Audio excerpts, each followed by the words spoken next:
Hello, hello, hello. Time for some arena open drafting. Ooh, what is this sleeve supposed to be? Looks a little bit, it looks Capenish, new Capenish. Maybe it's Eldraine, actually? Anyway, day one, unlimited tries. Not going to be stressing too hard about it, but I have been practicing. I've been a good boy for this particular tournament. I have trophied 4 out of 5 of my last best of 1 drafts. I think I have a sense of which archetypes are good.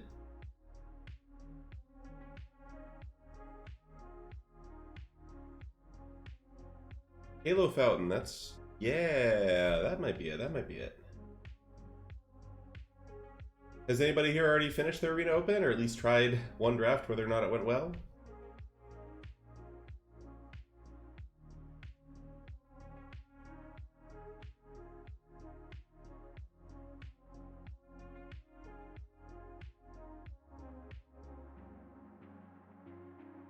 Arena? Not like this Arena, come on Arena. Oh no. Oh no, how much time do we give Arena before we cancel out and go back in to see our automatic first pick? 10, 9, 8, 7, 6, 5, 4, 3, 2, 1. Okay. Back in. That's encouraging. It has been pretty buggy this week. I don't like how buggy. This has been, oh god, Arena's been wonky for everybody. Alright, we'll see if it just lets me re-enter the queue, or if it... Okay, here we go, here we go. Crucius, Phyrexian Metamorph, Reckoner Bankbuster, shit. Okay, we actually have a lot of time. The question is just what to do with the time. I think this is Crucius or Bankbuster here. I could see Blade Splicer being an argument, maybe even Metamorph. Oh man, Crucius is so busted, but Reckoner Bankbuster is so... colorless? Bankbuster. Alright, and here we have a pack. So that pack had like 3 or 4 first pick quality cards. This pack does not have any of those. What stands out? Phyrexian Fleshgorger might be the best card here. I really hate Excavator Wake, Heliod, Voice. Why is Heliod in this set? Heliod's so terrible. Settle, Sedgemoor Witch, these are all really bad. City Sleepover costs 8 mana. It's not like an especially good 8 mana card either. I think it's either Fleshgorger or Solemn. The black card, this is a colorless card. This isn't like a very good colorless card though. I think Solemn is actively below replacement level most of the time. I think I'm just going to take Fleshgorger. I think it's just functional. It crews Bankbuster. Black is not my favorite place to be, but there's just nothing else in this pack that I even consider playable. Like Mirari's Wake is good in the decks where you can do... maybe I do Mirari's Wake, actually. Actually, changing my mind, I'm going to do Mirari's Wake. Maybe we can wheel Voice of Resurgence. I don't like ramp very much in this cube, but Mirari's Wake is at least a good ramp card, whereas none of those other cards were very good in anything. Okay. Alright, so if we think we're going to be ramp, which we don't have to be, this pick is not like a commitment of any kind, it is encouraging to see, like, Spara's Headquarters Growth Spiral Breeding Pool. Like, my hope here would be maybe I take Growth Spiral and wheel one of the lands, or I take Spara's Headquarters and possibly wheel Growth Spiral. There's also a K Command, which is a very good card, and a Scrap Heap Scrounger, which is... it's not my favorite thing to commit to, like, aggro, but card is at least good when you're being aggressive. But given that we got unlimited tries, maybe I should be trying the ramp thing a little bit, in which case it is down to Headquarters versus Spiral, I think. I don't want to take Breeding Pool yet. We're not necessarily blue. Take Headquarters, sure. Okay, so the best cards here, Blue Sun's Twilight, Blink of an Eye. But I think Augur of Autumn and Day of Judgment being pretty lesser choices, and Disdainful Stroke in Best of One not being something I'm super interested in. Blue Sun's Twilight is a nice like combination ramp payoff plus some early defense. Taking a 2-drop isn't nothing. Not sure whether it's better than Blink of an Eye or not, though. I think Blink of an Eye just has generally better numbers.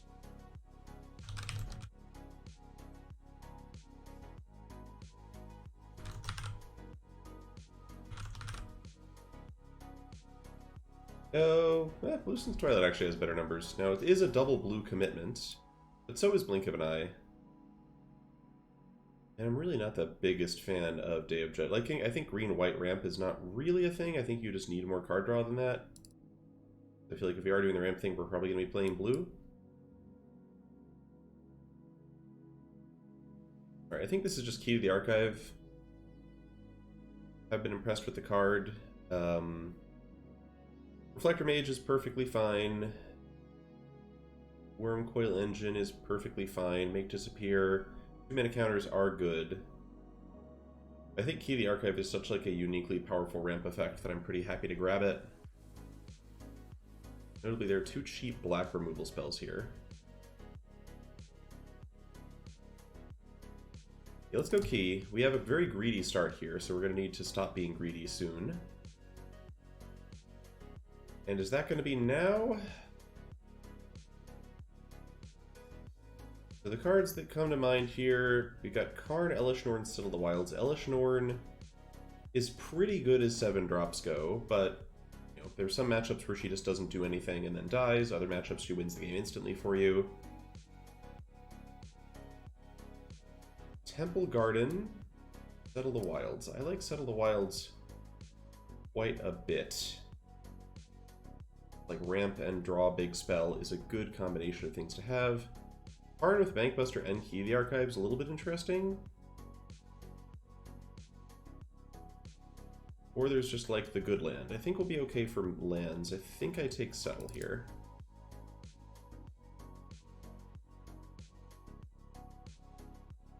Hey, I've been trying to be better about it. This is the second stream this week, FFF. Alright, this is Retrofitter Foundry. So Bloodbraid Elf and Kaito still in the pack. Kaito in particular has impressed me quite a bit. There's also Watery Grave. You do want to be kind of conservative with your colors in this cube. I don't think that Grave is quite where I'm at the moment. Foundry is a great mana sink. Play some early defense. Okay. Well, we're seeing a lot of good ramp cards here, so this archetype is open. Assuming we can hit some actual ramp to go with it. I see Hydroid Crisis, I see Nissa, and I see Golos. I don't think it's Golos. 5-color ramp is just not really where you want to be. Pretty sure we're just looking at Crisis.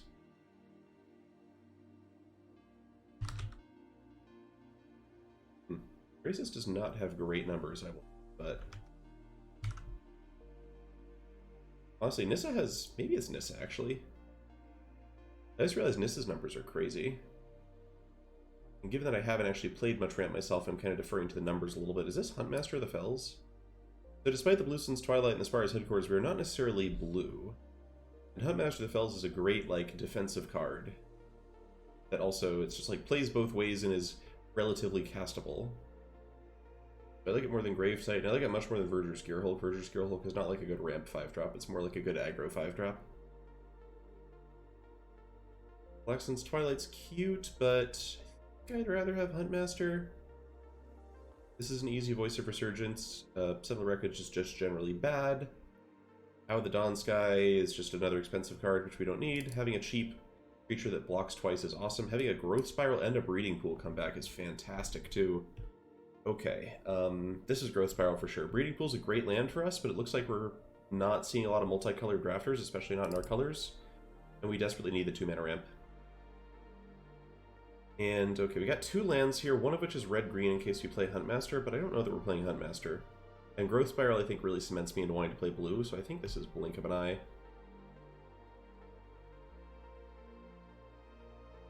Do Reflector Mage versus Deeproot Wayfinder. We have the one cycling land. Still just Reflector Mage. Norn, alright. We've got a good selection of payoffs. We really need more actual ramp, and we need better mana.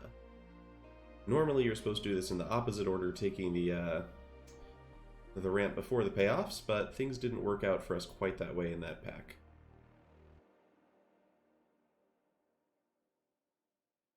Murray's Wake did end up putting us kind of into a deck accident.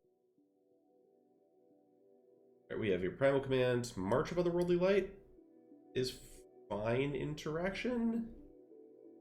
Not incredible, but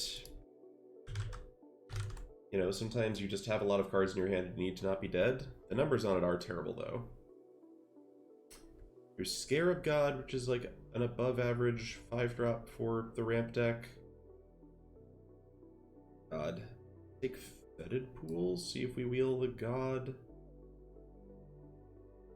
Flashing black, maybe we have some use for this. This pack is so bad for us.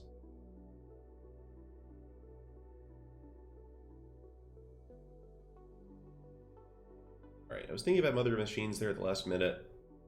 Took Fetid Pools. Okay, this is more like it. It's a good pack, and we're probably going to wheel something from it. The question is Incubation Druid versus Armored Scrapgorger. I think I lean Scrapgorger here. It's just harder to kill. We don't have any particular synergies with Incubation Druid. Also is more constrained. It can't make mana of colors you don't have already. I think Scrapgorger over Pilgrim. I think our deck is not necessarily going to be great at having green on turn 1. We don't have that much in terms of like 3-drops we're ramping to. I'm just going to take the Sturdy thing. I wouldn't think so, Lala. I don't know. Maybe I'm underestimating 1-drops or something like that, but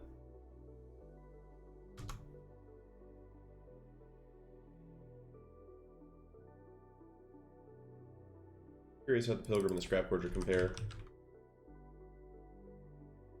They are extremely similar number-wise, and this is an easy tireless tracker. I think. Coma is a 7-drop. We already have a whole 7-drop in our deck. I think we need a ton of those. Obviously, more than one maybe if we're doing the ramp thing, but I think Tireless Tracker is... Wow, Tireless Tracker's numbers are actually awful. I've been super impressed by it, but maybe there's an argument for doing something else here? Coma's numbers are also quite bad, but it's supposedly a good ramp target.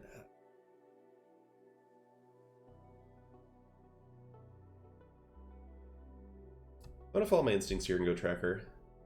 And now I'm gonna go Atraxa, which makes me happy I took the Fetid Pools and happy I didn't take the Coma. As I was saying earlier, there's a reason you're supposed to take the good, cheap stuff before the payoffs. There are just a lot of payoffs. So many birthdays, Mez. I just realized they're probably not all for your children specifically. Enjoy the birthday. Alright, 1 Atraxa, please. Alright, now we just gotta be super disciplined from here in terms of what we're taking. Except for, once again, we have a pack without much going on. There's Stonecoil Serpent. You can just take this card, it's fine. You might have to. Vesuvan Mist is weird. It's like, I think, a worse Blink of an Eye most of the time. Like, black is, like, hopefully going to be a very light splash for us. Sune's Intervention can be powerful. But it is expensive. There's also a Gigantha I can't really use. God, bad pack. I think this is just Stonecoil. There's maybe an argument for Werewolf Pack Leader too, except for double green is tough. Okay, Asika's Chariot, that's a huge gift. Card should pretty much never be going 6th in a pack. It's one of the best cards in the cube, and we're going to slam it here and be quite happy. Alright, we've got Blooming Marsh. Looks weird because we're like very light Black Splash here. There's also Hangerback Walker, which is like a little bit of a better Stonecoil, but also a little bit redundant with Stonecoil. There's Extinction Event, which is like a hard one to splash. Not hard to splash, it is splashable. I hate Seal Away very much. I don't want Vivian Reed. I think this is between like Blooming Marsh, Extinction Event. I think I lean into just taking the fixers before the removal stuff. Alright, this looks like Hallowed Fountain. Our color is like a little bit unclear right now. I'm thinking Bant with light Black Splash and not doing Huntmaster. Ephemerate's obviously cute with Atraxa, but you don't need it. It's good with Reflector Mage and Chariot. We don't have a ton of other synergies for it, and Hallowed Fountain's like a pretty good land. Okay, Primal Command. It's a little more appealing when you can fetch Atraxa off it, but it's still not a good card in general. Maybe just Scarab God? Yeah. I like God over March just barely. Like, March is a bad removal spell, God is a good 5-drop. So even though we need the removal spells more than the 5-drop, now we're taking Pilgrim. We have enough lands, we desperately need more ramp. And sure, I guess I'll take Goma now. Part of me also wants to just take Electrolyze in case we end up splashing a 5th color, but that's really hard to do in this cube. Description of Abundance is not the easiest card for us to use. Ugh, I might play Coma over Elesh Norn. I thought about the Incarnation there as well. Okay, Pact of Negation versus Pack Leader. Pact of Negation's a weird one. It's like, it's really good with Atraxa, I suppose. Yeah, I don't think I'm playing it, but I don't think I'm playing Pack Leader either. And sure, Thragtusk. If I had taken the Ephemerate, the Thragtusk might be kind of appealing.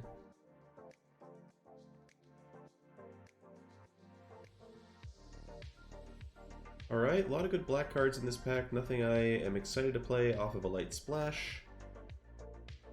Like, we could be splashing white and being mostly Sultai too, I guess, and just giving up on Elesh Norn.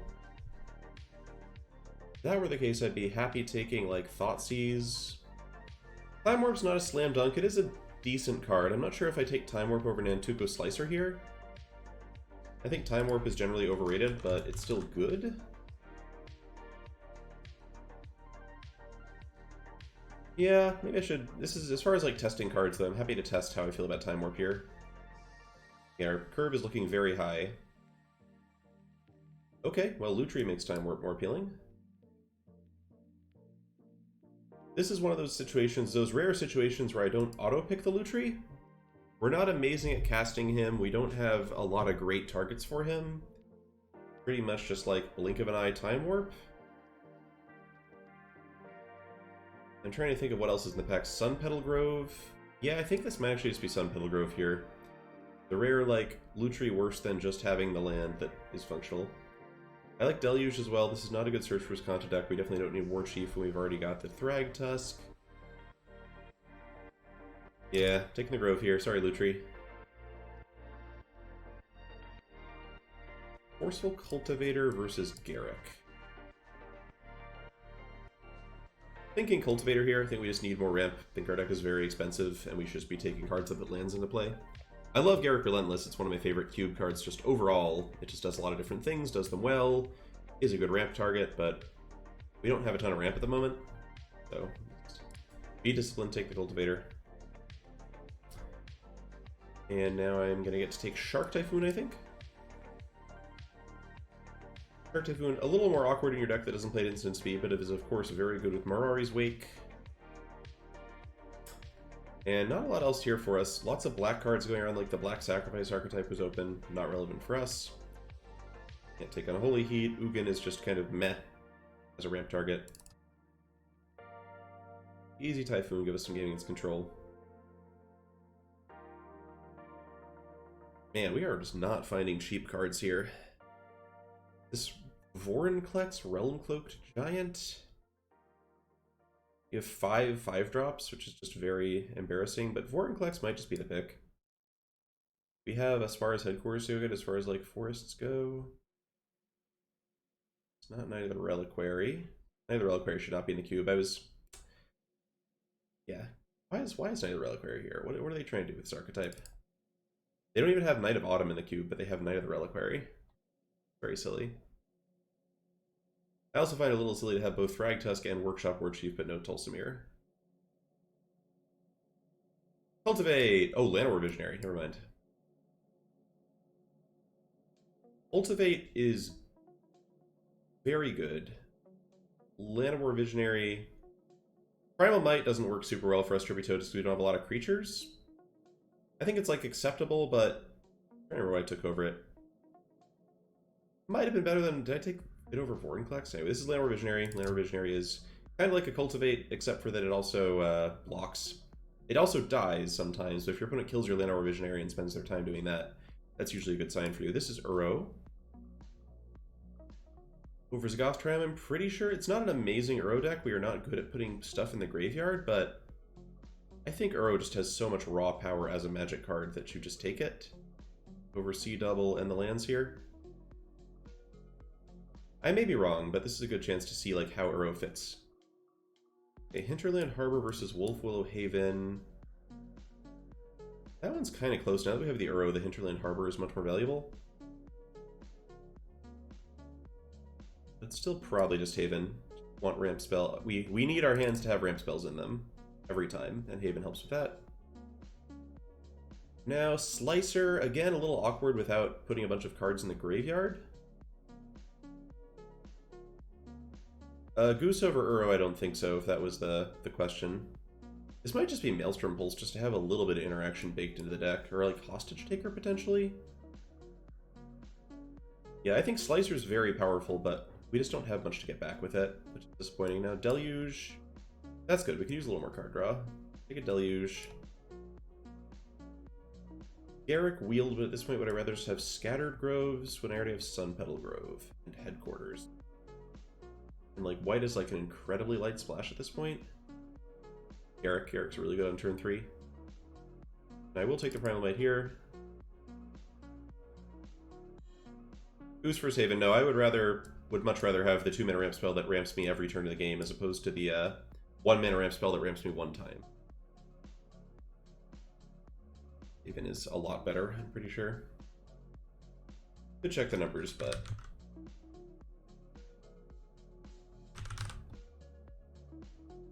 Wow, Goose actually has good numbers. Look at that, Goose. You go, Goose. Alright, maybe I should be taking Goose more often. Who knew? Alright, building the deck up from scratch.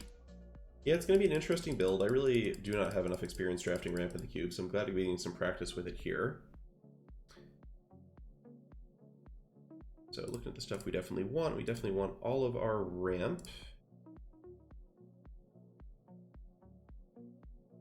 Definitely want Chariot, Uro, Raxa, E.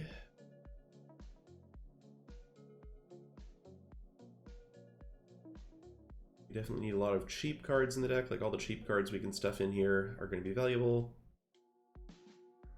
How are we accruing Bankbuster?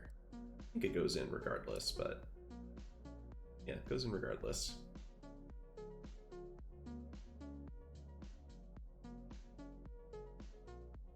Definitely need Voice just because we need to be casting spells early in the game. We might need Stonecoil Serpent for the same reason, even though Stonecoil is not impressive in a vacuum.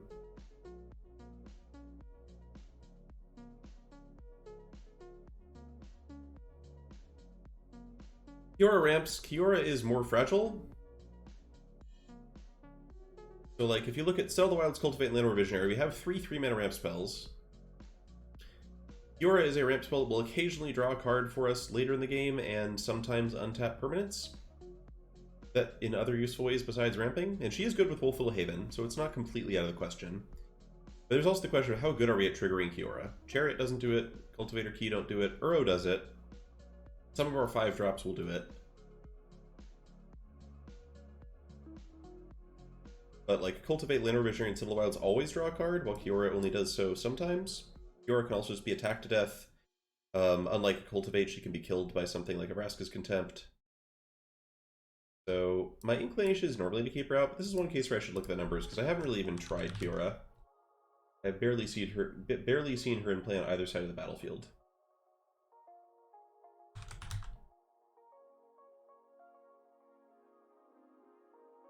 Yeah, it kind of looks like her numbers are worse than those of the other 3s. Yeah, it's a cheaper card in a certain sense. Not sure in a sense that's meaningful. Man, I think looking back, we probably should have just been Sultai Ramp. I should have just like forgotten about Mirari's Wake and realized that black just more consistently gives you stuff that goes well with the Sultai stuff. There's just not a lot of good white removal in the cube, other than the Wraths, which, looking back, would have been nice to have a Wrath too. I think I probably should have grabbed one of those. And these are good lessons. Again, I have not played a lot of actual ramp, and so... Well, blue was heavily drafted, Mez. Blue was heavily drafted. There was no blue to be found besides a few blue cards.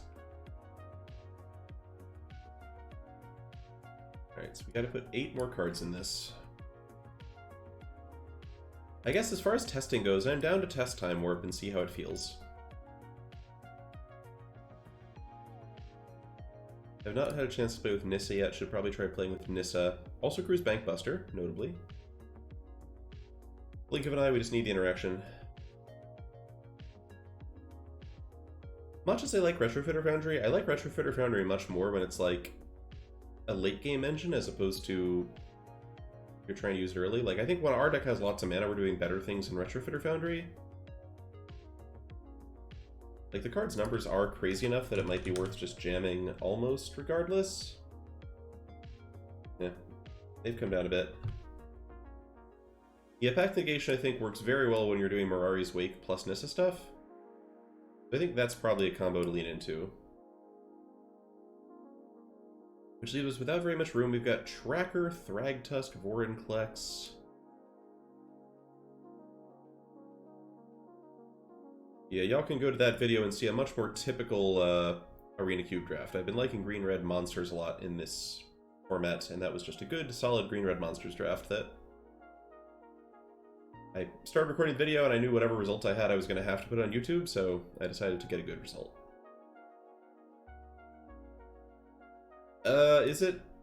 Are we asking about Coma? Okay, well, we can probably put one of the snakes in. Between the two snakes, I think I like the snake I can cast as a 2-mana 2/2 with Reach more. I think we could put in Coma as like one last finisher. I'm not sure about like Coma versus Vorinclex, for example. Like, once you have a ton of mana late in the game, Vorinclex is pretty threatening on his own, although I guess the ult is not as good what we have going on.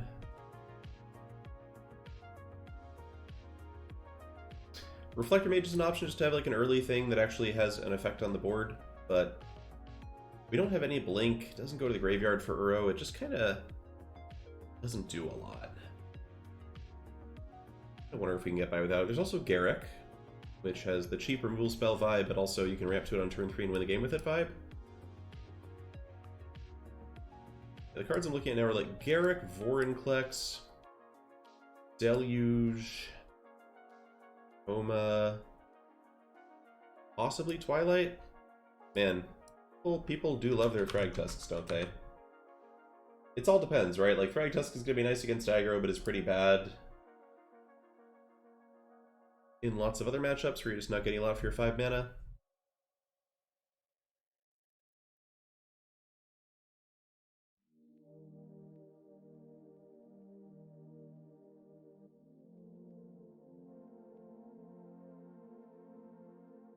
So, like, one thing I could say is I could just say, like, I don't think we're going to be hitting double blue consistently, which would let me take all the double blue cards out of consideration, except for maybe Coma, because he's very expensive.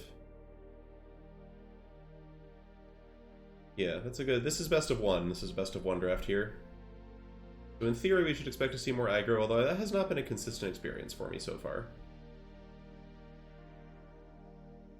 I think in best of one, people know aggro decks are good, but that also leads aggro decks to be more heavily drafted. I'm not sure how it really all comes out in the end.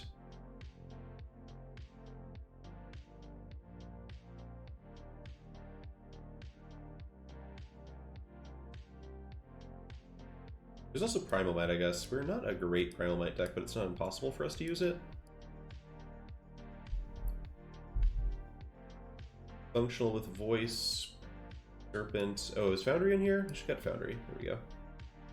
Alright, so we have 3 cards to cut.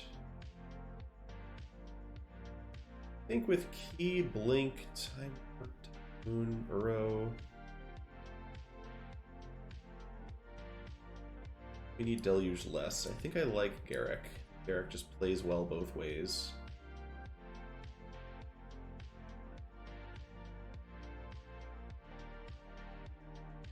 Yeah, I'm just not even sure Thragtusk is that great against aggro. It's just like so embarrassing against Glorybringer, for example. Or we could try it, I guess. There's a question of like whether we're a 17 land deck. Seems fine to be a 17 land deck. How are we on draw engines? We've got Bankbuster, Spiral, Uro, Visionary, Blink, Key, and Warp Typhoon. All give me access to more cards.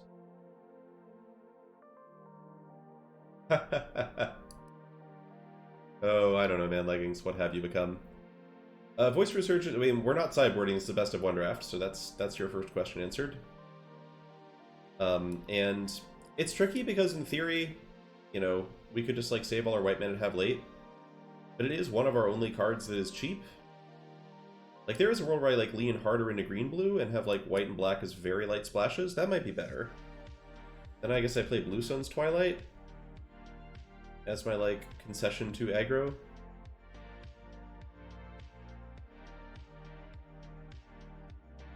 Yeah, I don't hate that.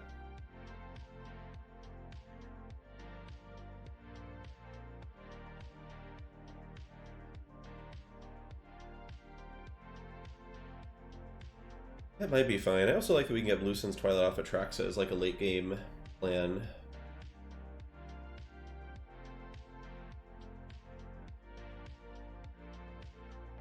Alright, down to try this to start with. The one thing I'm thinking of is like, are we actually good at winning like big slugfests against other ramp decks? That is something you need to do if you are trying to get by as a ramp deck, because you actually do need to be winning in the late game. We have Pact of Negation, which helps a lot. We have Time Warp, which helps a lot. And Atraxa helps a lot. Those are all like very strong over-the-top effects. The other cards that are like really impressive against control here would be like Scarab God Koma. Thragtusk is not good against other ramp decks at all. Thragtusk is an active liability against other ramp decks because it gives you so little for the mana. You would much rather have the Scarab God down, for example. But that black splash is just very hard to support off that. There's also Maelstrom Pulse. We have a couple black lands. We could potentially do Maelstrom Pulse. Maybe I do just want Maelstrom Pulse. Like, very clunky, but we may just need like one more way to actually kill something.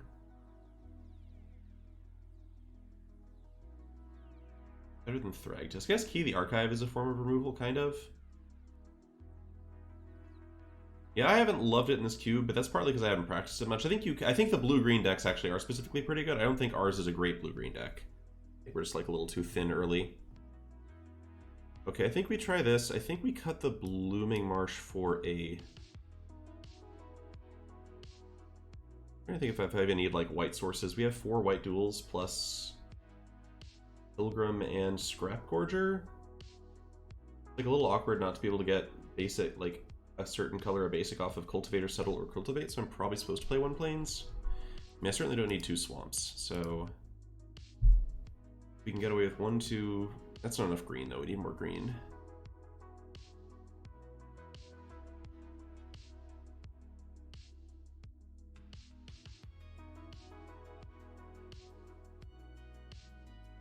It's probably enough blue.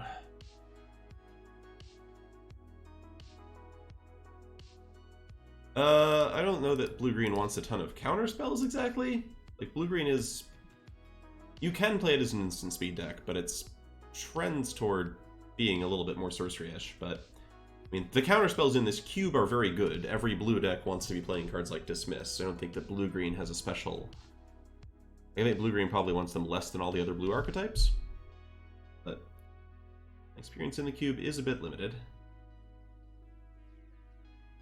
I'm hearing white cards seem better than blue cards. What white cards do I have? Are you saying Voice of Resurgence and Elesh Norn?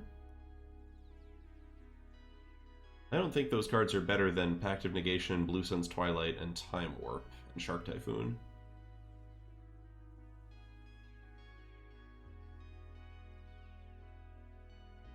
Alright, we'll give this a try. Let's just try playing and see what happens. Again, first run of the day. We can totally lose if we have to. Knight is underrated. What does Knight do? Like, Knight is a 2/2 for 3 mana. And then they stomp it, or they hit it with Pillar of Flame.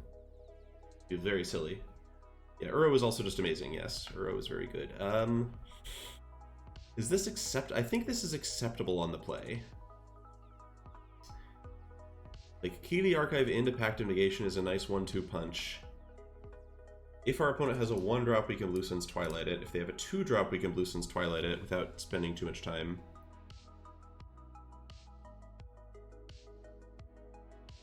I'm gonna be sad if they play like Robber of the Rich here, but if they just sit here doing nothing, then I'm extremely happy.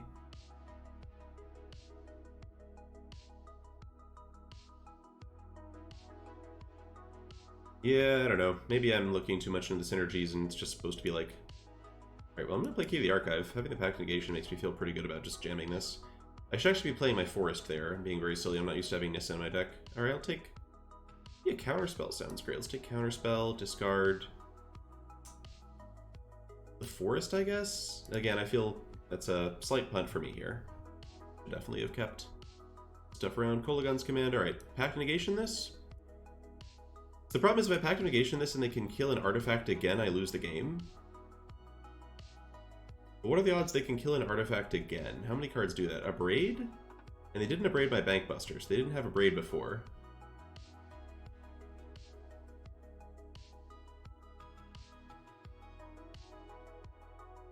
And if I don't pact this, then what am I going to pact, right? Like, what am I going to do with myself?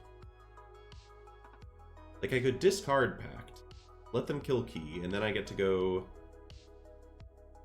untap with Bankbuster Counterspell, so if they don't play, like, a Bomb 4-drop, I'm pretty good. And if they do play a Bomb 4-drop, I'm kind of sad anyway, because all my mana gets tapped. If I draw land, I can potentially...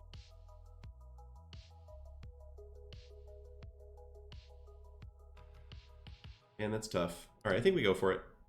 I think we go for it, hope they just don't have much going on. And if we lose our own pact in game 1, then that's like, you know, perfect end game for us. Ouch. Well, that's a pain in the butt. We're gonna auto pay for this. Okay, so we get the mana abilities in that still, so we'll do this. Draw Settle the Wilds. This is end step, okay. Gonna take the 2 here. If we draw a land next turn, I can Blue Sun's Twilight the Townraiser Tyrant, which seems pretty good. Maze Mind Tome is perfect. Not putting on additional pressure is exactly what we needed to see there. I can still Blue Sun's Twilight the Townraiser Tyrant, and that's probably what I'm gonna do here. Or if I Nissa, I then have 4 mana? Yeah, maybe this is just Nissa here. We have Counterspell to protect her and she doesn't die to Tyrant. I'm into that, actually. Yeah, pretty clear Nissa, now that I think about it. Is this still a forest? This is still a forest, okay. Nissa into Blue Sun's Twilight. I don't think that works. I mean, unless you mean next turn, in which case it will work. Yeah, we'll do that, and that'll be fine. Alright, so we get to untap. I'm gonna untap the island here so I have Counterspell up. Or I guess I could untap... Do I wanna have a Counterspell up? I think I do want to have a Counterspell up. That seems valuable to protect Nissa. We get to tap Bankbuster even if our opponent doesn't make us spend the mana, which is fine. Gonna take the 2 damage one more time here. Willing to go to 8 off the Tyrant to... Nope.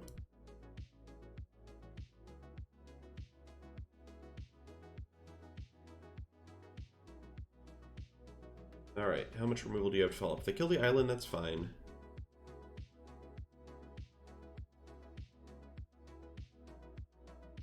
My land!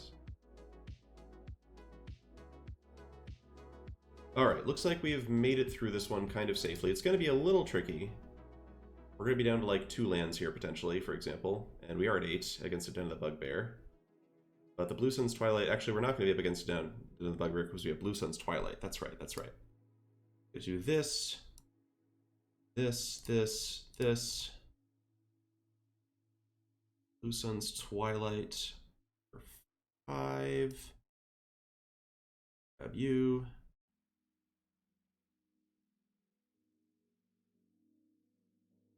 Take that. And now we get to... Oh, we still have this available too. Then what's the play? And...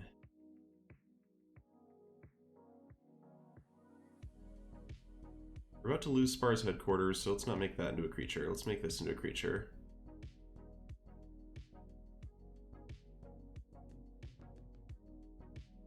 Wing. thing, and then I guess we go Llanowar Visionary over Settle the Wilds here. Let's see, actually if we Settle the Wilds we get another 5-drop. Let's actually Settle the Wilds for that reason. Alright, Thragtusk looks fine here, I guess. And now we will sack the land.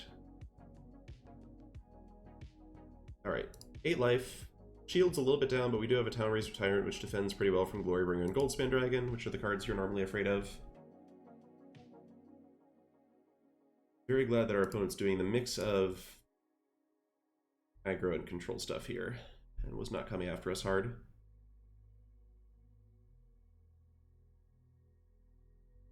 Okay.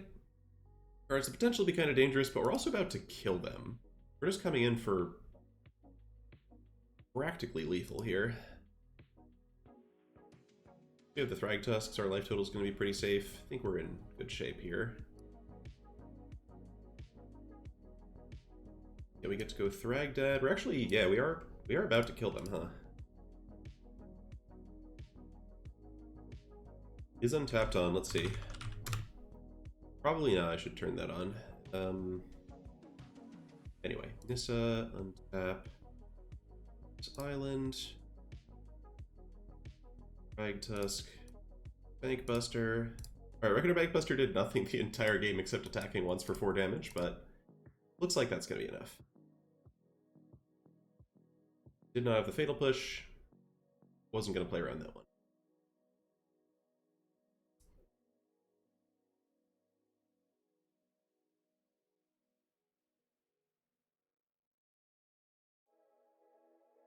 Okay, should be live now.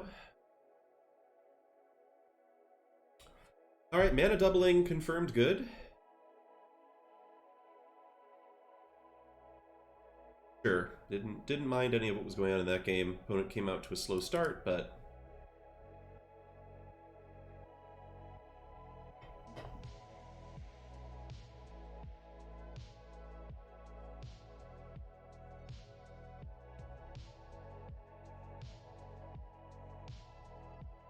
ooh, alright. Am I allowed to keep a hand without green mana if it has 2 lands in Reckoner Bankbuster, but I'm on the draw?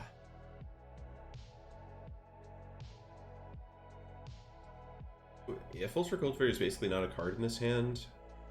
I think we mull this. I wouldn't say 2 slow, I'd just say 2 non-functional. Alright, dump Mirari's Wake here. We have nothing to ramp into right now. I do like turn 3 Garruk, potentially. Yeah, I don't know how to rank Fulsra Cultivator. The numbers on it are very good, but it's like a very hard card to evaluate.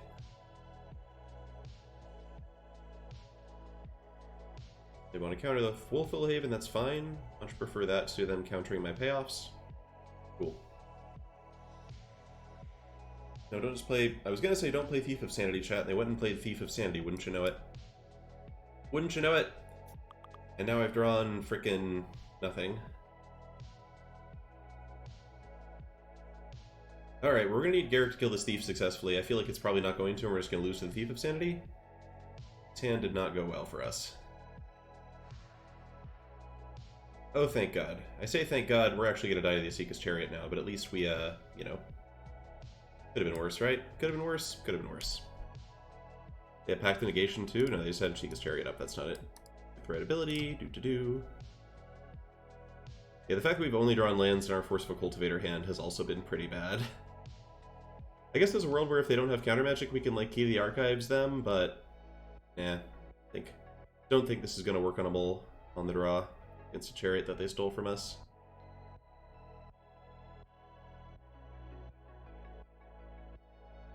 Okay, well... Legit not even sure that's worth it. Let's go for Key here. Try to bait a counterspell.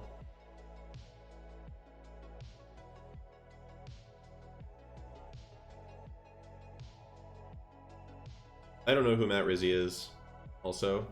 Is that a pro streamer? Yeah, this is what I don't like about the ramp decks, just this... Games where you don't do anything are very frustrating, and the ramp decks generally a lot of those, even if you have the good, you know, the good ramp cards and the ramp payoffs or whatever. Pretty ugly. Alright, well, we're gonna try it. It's not gonna work, and we'll scoop.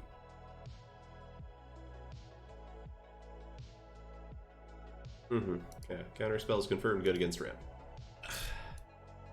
Ironically, the first hand with the Bank Buster, well, would have just lost to the Heap of Sanity, so it's kind of a moot point. Mana doubling isn't good, Wax and Lyrical. I was complaining throughout the draft about being in ramp. It's not an archetype I like very much. I like blue-green. I don't think blue-green is ramp so much as blue-green is just another form of control deck. And we are not playing a control deck here, we are playing a ramp deck. Like, for me, blue-green is like Growth Spiral, Counter Spells, Uro, Futurist Spell Thief, and other busted stuff like that. How do we have so many hands without green mana? Ugh, alright, we'll keep this one. It's got the Bank Buster, it's got the Serpent. It's got Leonor Visionary, which is excellent. And it's got a turn 1 Forest, which is perfect. Alright, Pilgrim. Yeah. Alright, another blue opponent here. Hopefully Bank Buster can grind them out a little bit.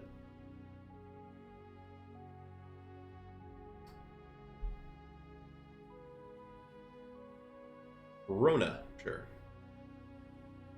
Not a problem.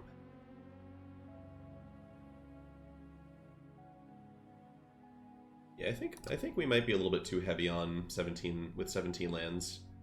Either that or we maybe should cut a 3-mana ramp spell.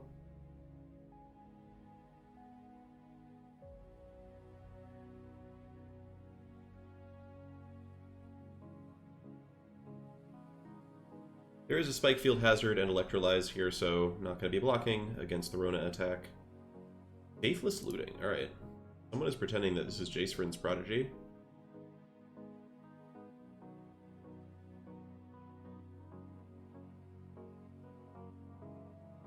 Yeah, Stonecoil Serpent. I might cut Stonecoil Serpent after this game. I'm just remembering like how big a liability this card is against the blue decks. It's a huge liability against the blue decks. Alright, so we cultivate. If I cultivate now, then Cell of the Wilds next turn gets a 6-drop, which I don't have any of. Which is a little awkward, but I think I would like this to go get Atraxa for me instead of getting a random 5. I think this turn is just cultivated a Bank Buster.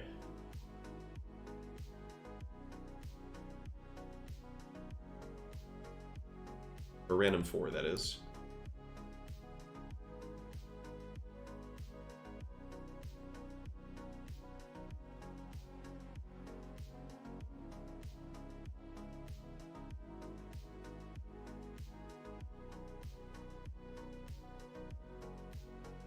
I guess we can get a 5 off of this next turn if we want to by playing this before we hit our land drop. That's like definitely an option if we don't draw anything. Invasion of Mercadia. That card is not super good. Discard Urabrask's Forge. Oh, 6 gets Shark Typhoon. Thank you, that's true. I forgot about Typhoon because I think of that card as having basically no mana cost in particular, but Shark Typhoon might actually be a really good one to get, especially since we now have Atraxa in hand. Yeah, let's try for this then. This one's hard to counter on 2 mana. Perfect. Oh yeah, that's really nice to have. Love that one. I guess we just Bank Buster now?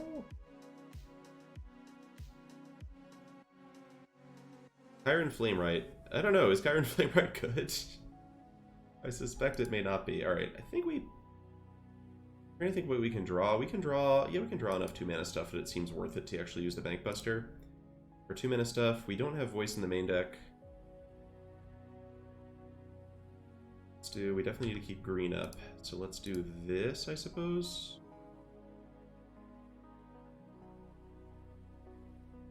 Leave Visionary back to potentially block. We can also flip Rona, I guess. I don't really care that much about flipping Rona. Yeah, because if we flip Rona, I can block it with Stonecoil Serpent for free, but it still has Trample and that terrifying ability. Alright, so they just go after this, which is fine. If they want to spend their next turn using 3 mana to cast to make goblins or something, I am super into that.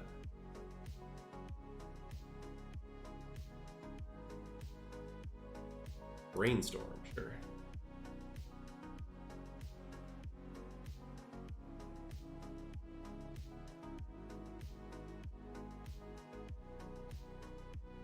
So I'm going to want basically a 3/3 Stonecoil at some point so I can block these goblins. If my opponent like taps out, I'm just going to Atraxa them. They're just chilling. Love seeing that they're just chilling. We are drawing a lot of lands here. This just looks like a Typhoon turn. I think probably just Typhoon. Maybe we just Stonecoil for 3 here first.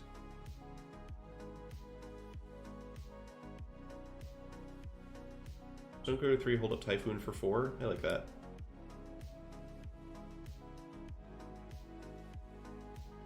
Yeah, I would put Bitter Union in the cube, I think. It makes sense to want to have some battles because they are a relatively new splashy card type, and I think that of all the battles, that one seems like a pretty decent one to include.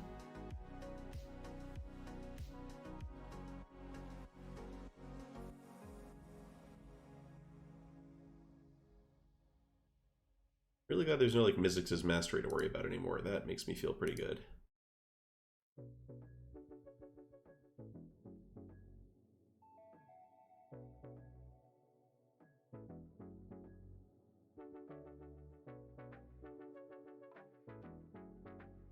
I guess we didn't necessarily need a 3/3 Stonecoil. I forgot that these elementals are multicolored, so maybe this should have been a 2/2.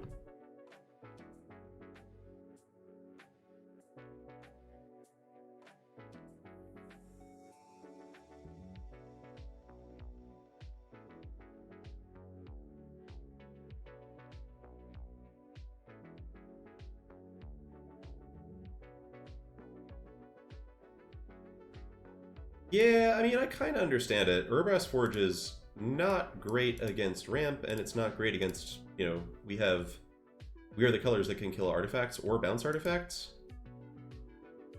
You know, Urabrask Forge in general is like a hard card to use, part of the trouble. Just keep happily drawing with Bankbuster. Don't think we want a Typhoon yet. Blink of an Eye looks fantastic here. That's like a really good tempo play.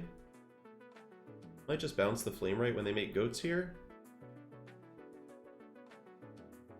Could also swing with Stonecoil. I don't think I want to swing with Stonecoil.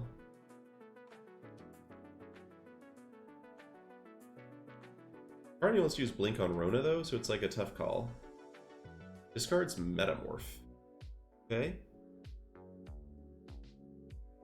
Yeah.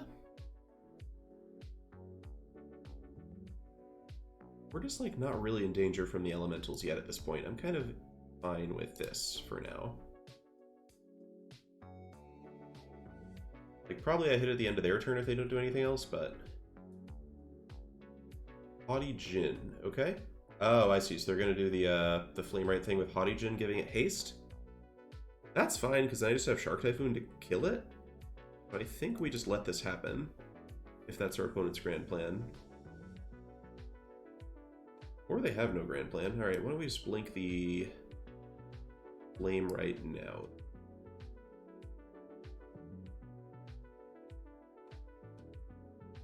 And we can use Bankbuster first, what that reveals to us. Growth Spiral. Alright, so I can Growth Spiral then 2, that's good. Cards flowing. We have an Uro somewhere in our deck also. It is a little annoying that Haughty Djinn trades with Atraxa, but I think that's will probably be fine if we resolve Atraxa. Although...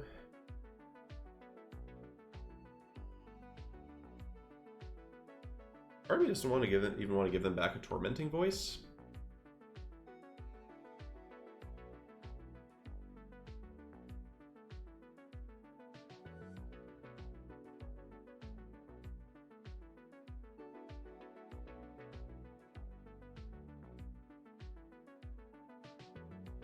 Tough call. Okay, Nissa is a great way to bait out a counterspell. Okay. Now Time Warp looks great. I will admit that Time Warp looks really good now, and all the people who are like, Aaron, Time Warp is so busted, you win, congratulations. The day is yours.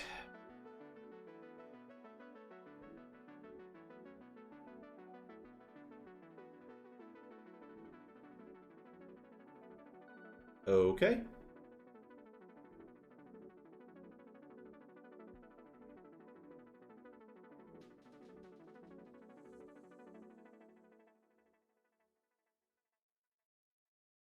Chat are the winners. Yes. Alright. I could go Shark Typhoon into Time Warp, just hardcast it.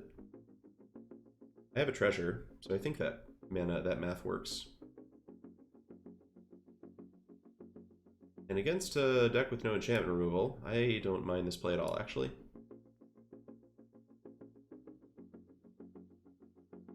Now have I got your attention? Now we have our opponent's attention. Alright, chat. They got us, and maybe they're even drawing their own Shark Typhoon, but one thing they don't have is Pact of Negation, so this is fine.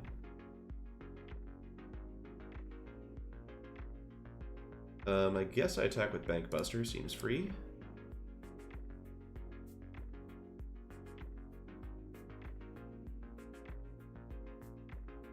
This kind of reveals what's coming next, but that's fine. Oh, actually, this is really... Okay, I was going to say, I know that whatever they have in their hand costs 6 mana. Like, if there was any chance they had, like, a Lightning Bolt in their hand right now, then this would have been a terrible attack, but... It's gonna be fine, because we get to do this.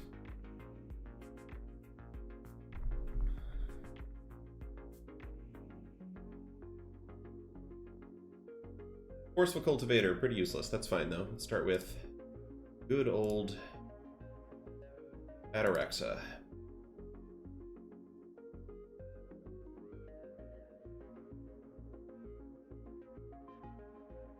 You love Atraxa for X equals 7, chat. You love to see it. Planeswalker.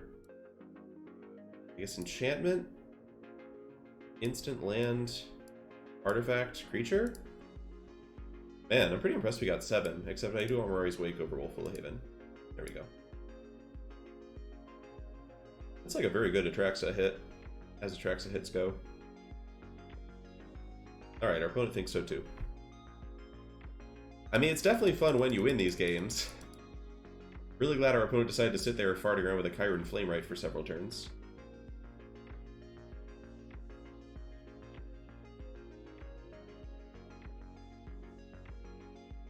Mez, your grasp of the commands is just impressive.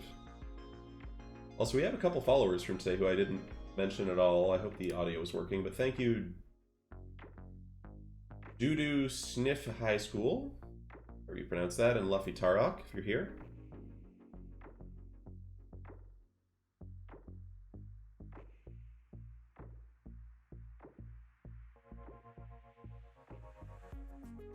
Damn, we are really good at drawing hands without any ramp spells, huh?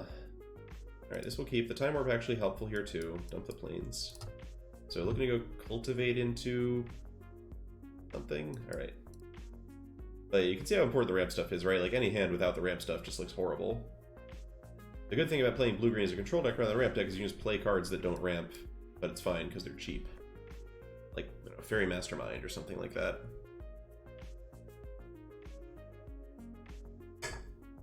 Freedom.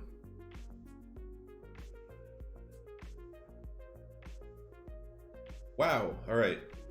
Of all the spells, that one doesn't bother me. Let's go with...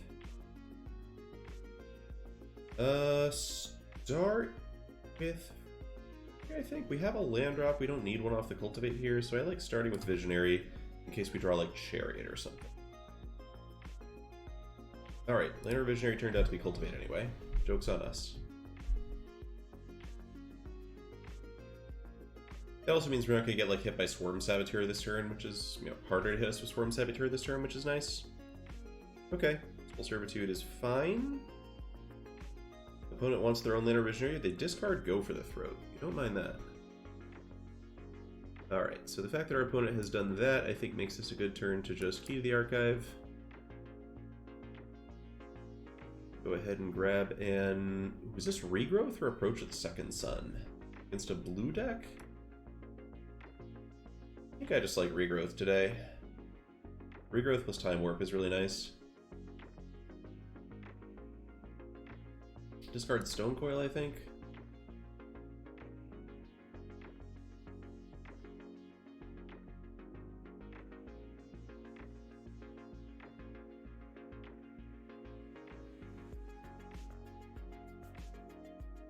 Okay, so we can get Shark Typhoon off Cell of the Wilds, or I could get a random 5-drop. Could be Nissa. I think I'm down with just getting Typhoon here. Deadly in for a long game. Typhoon Regrowth's also fantastic.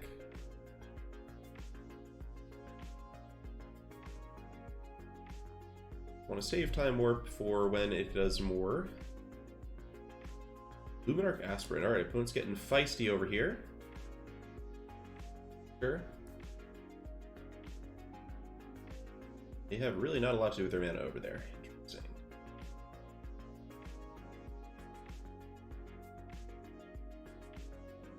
Nissa Time Warp would have been good. I mean, we didn't have a way to guarantee Nissa, so we have a lot of different 5-drops in our deck.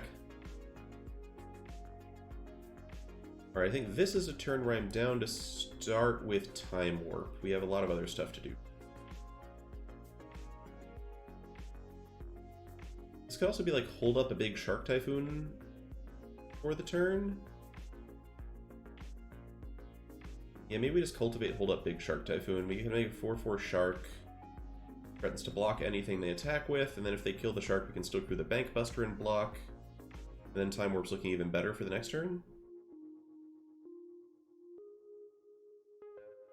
Alright, we'll get black mana out now. We'll take a blue source.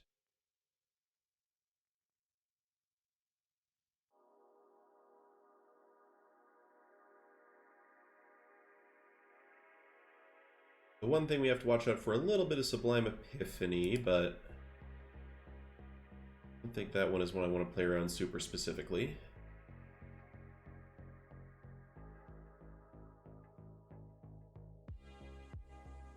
Okay, they do have a lot of cards. I'm sure that their cards do many things, but putting a counter on Visionary seems like a hilarious decision. Here they come. Alright, well. See if we get Epiphanode. If we get Epiphanode, we're going to need like Time Warp to bail us out. But we're not getting Epiphanode because they have 5 lands because they attack with Visionary. So what probably happens here is we block something and they lay down a removal spell on the Shark after blocking. Okay.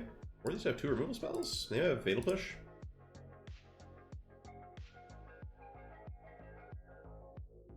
I'm cultivating islands because we have Uro in the deck, cardboard nomad. I think Nissa will have enough mana to do what you need basically regardless. I want to make sure that we can like easily do like Uro stuff. Yeah, I think they forgot about Bankbuster, which it's day 1, understandable. Alright, well now we're going to Time Warp ourselves. Well, it's Bankbuster first, I guess, but I think this is where Time Warp wins the game, which, yeah, I have been impressed by Time Warp. I will admit to having been impressed by Time Warp. Alright, we just get to go Garruk, Devour the Aspirant, start going off. I should probably be like trying to be like a little bit more efficient with these turns and thinking through a little bit more like what I'm supposed to be doing, but let's kick things off with Growth Spiral or Bank? I think it's Growth Spiral first. Mirari's Wake, that's pretty cool. Let's go Mirari's Wake.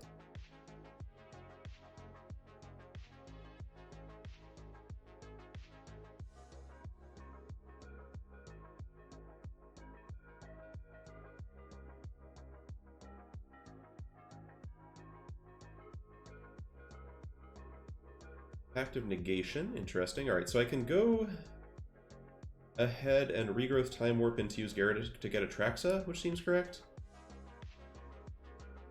I think that's how we're going to do this.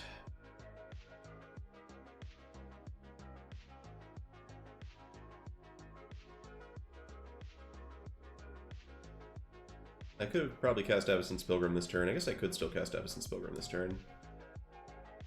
Alright, slightly awkward awkward tapping here. Whatever.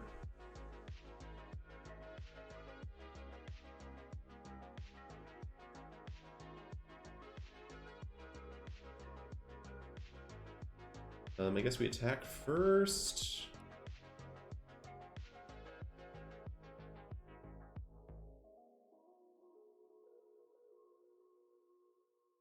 Actually, Atraxa crews Bankbuster, which is nice. Let's just do this. Keep one. Use this as like a summoning 6-sack. Grab Atraxa. We've still got Uro in the deck as far as win cons, as well as Asika's Chariot. Got the Pact. Our opponent's on 5 mana. I think we're going to be fine. Uro, Blink. Oh, Blink of an Eye with Atraxa is also great, of course. Pools, Nissa, Twilight. It's going to get complicated as far as how much everything costs.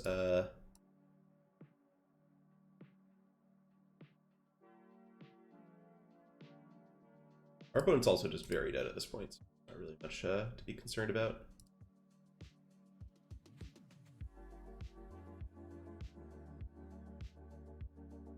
So at this point we can be a little bit sloppy because our opponent does not have a way out of this one.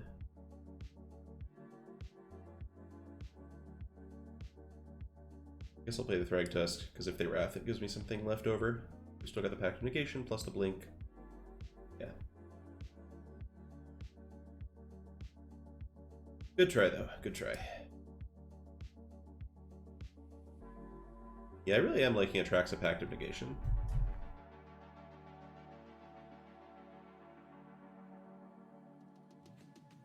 Was that our third game or our fourth game? I don't remember. Our third? No, it was our fourth. Okay.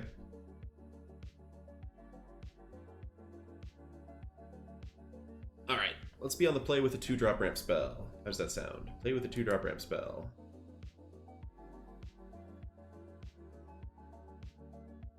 We're on the draw. We do have a 2-drop ramp spell. I have drawn way too many hands without green mana. We gotta fix the mana base after this. This is unacceptable. Alright, we have 2 turns to draw green. We have Stonecoil Serpent in hand. Don't think I can do it. This works. Atraxa, you can come out later. Alright, red deck, sure. Not gonna jam a Stonecoil for 1 today. There's some argument for jamming a Stonecoil for 1 with this hand. We'll acknowledge that there is an argument for that, but I'm not gonna do it. Alright. But yeah, this is looking like it might just be kind of a brutal... The nice thing is if they flip the Guardian Spellstalker, the Stonecoil Serpent kind of blocks it, but also not really. Okay, Facebreaker is fine, I guess, as things go. Can I get a land? Damn it. Alright, really needed the land there. What is Settle the Wild's gonna get me? It's gonna get me like Cultivate or something? Or Llanowar Visionary? It'll get me Llanowar Visionary. Opponent definitely missed 2 damage. They could have just attacked with the Spell Spear, and I was not blocking it. But yeah, what do I do now? Doesn't look very good for us. We could, I guess, Stonecoil for 3, then the Facebreaker gets in, but the Spell Spear maybe can't. God. I think we still have to sell the Wilds, unfortunately. Make some mana, hope that somehow something works. Okay, interesting. With nothing in the graveyard, you don't get the oil counter. Worth noting. Yeah, it's a lot of damage. Yeah, I gotta put an extra forest in the deck. We're drawing too many hands without... Oh, they even had the Lightning Bolt? Just like the spare Lightning Bolt? Alright. If I draw a land for Garruk, maybe we get to keep playing the game? Okay, we drew the land. So we kill Professional Facebreaker and force the opponent to send something at Garruk. Maybe. They might also just kill us. Yeah, I think we get rid of Facebreaker here. Facebreaker plus, like, deck full of Lightning Bolts is a combination I hate too much to allow. And then we'll hope we, like, get some kind of miracle Uro, set of Uro draws over the next couple turns. We're very, very, very likely to be dead, but...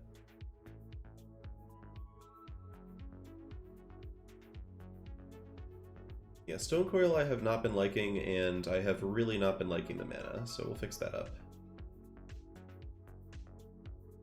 Not like even a good 7-card hand would necessarily beat a mono red deck on the play. Our deck is not super well set up against mono red.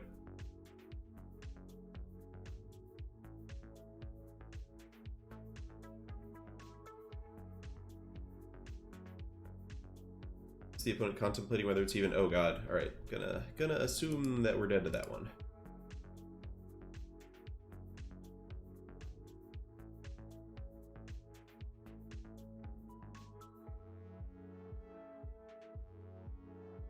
Alright, fixing the mana.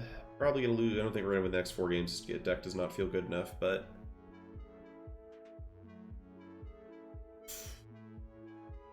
Just gotta get to our 10th green source. Yeah, 10 green sources is necessary. And I'm pretty sure we just cut Stonecoil for Voice of Resurgence.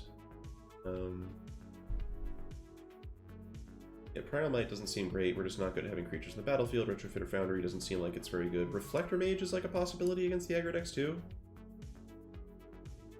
What are we using Might on though? Like what cards are we fighting with? What I'd like to know. I don't think there's a great answer to that.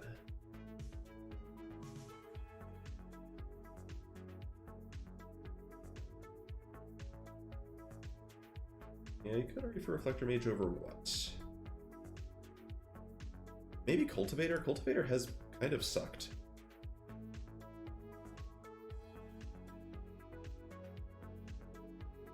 I'll stick with this for now.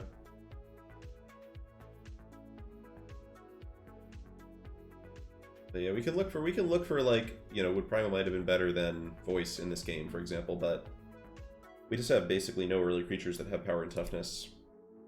Our ramp is spells. One of our ramp creatures is a 0/3 and the other one's a 1/1. Alright, on the draw again, but this is a good hand. Kind of. Force some Cultivator a little awkward.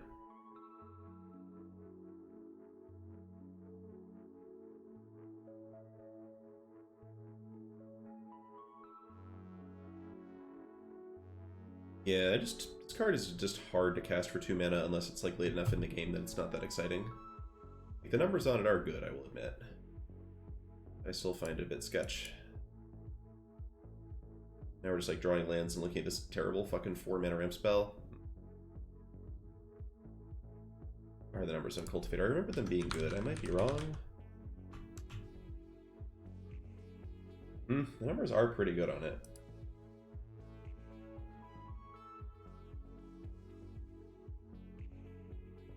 Not losing immediately to Phyrexian Fleshgorger, and Avacyn's Pilgrim is possibly a good distraction. I mean, if it sets up Wake for next turn, our opponent's mono black, they probably can't deal with Wake. The question is, are they just going to kill us with like a Shieldred this turn? Against mono black, going for a Approach the Second Sun might also be a win con. We can hit that off key. No problem.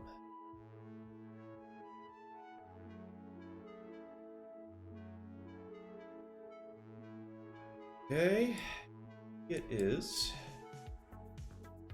probably just discarding. Let's see, we grab. All right, I think I like Day of Judgment here. Then we dump the Cultivator. Hi, Jofu. Day's going pretty well. Got up nice and early. Actually got some work done before even starting the open. Feels great. You want to play your Shieldred now, opponent? Either Shieldred would be fine. Maybe a nice Shivan Devastator? Sure, no problem. No problem. Alright, now I'm feeling better. We're going to need to draw something, but we have a lot of things to draw. Bluesun's Twilight is one of those. We copy the Fleshgorger, we just get 2 3/3s, which is not that exciting, so I think we just chill on that for now. And Wake into Day of Judgment with Active Negation and Bluesun's Twilight up, and then it's just a top deck war from here.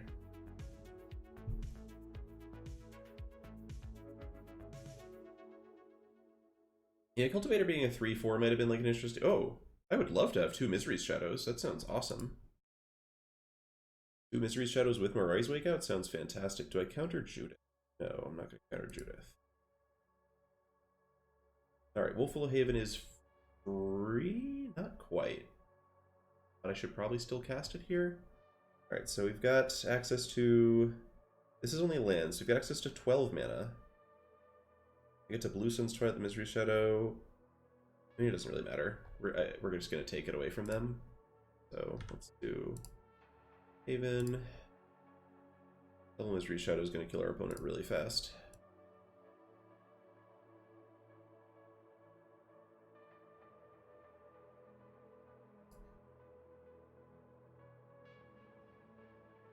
Cool. All right.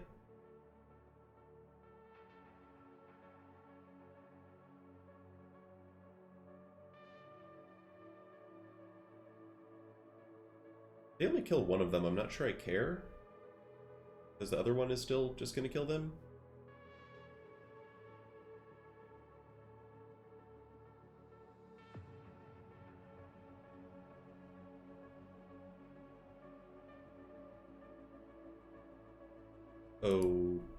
Okay, you've got my interest. I hear you.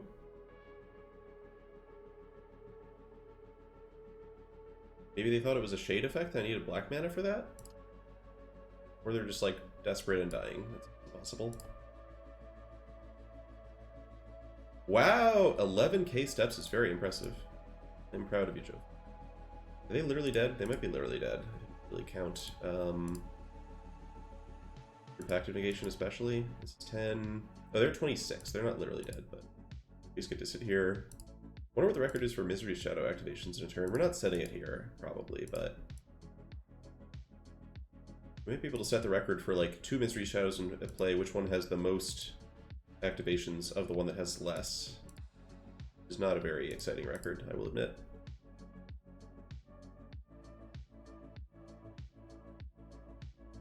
Doop doop doop doop doop. Shouldn't be anything that kills us from here. We have the Pact Negation. Feeling pretty good.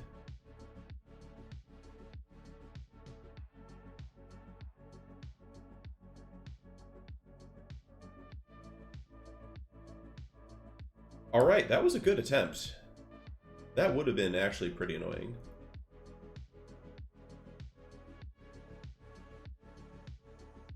But the opponent was unready.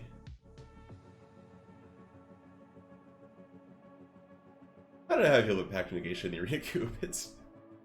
I mean, it's a feel-good moment for me, but it's it's like... I get to, like, anticipate with, like, some pleasure what's going to happen, and our opponent just gets to sit there being completely miserable because they thought they had a chance. I don't know. Rough. Rough how that goes.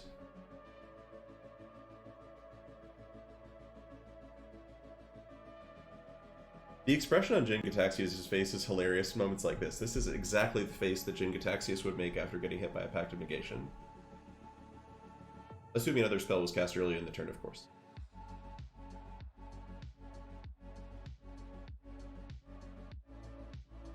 Make your best Jin Gataxias face, chat. Oh no, not the Jin Gataxias face and quit! Aethelred, Aethelred, say it ain't so! Say it ain't so, buddy.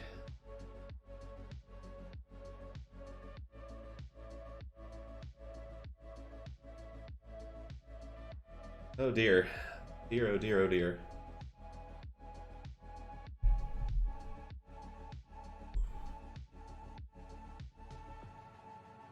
It's okay, Aethelred. We still have to win 3 more games. We're probably not going to win all of them.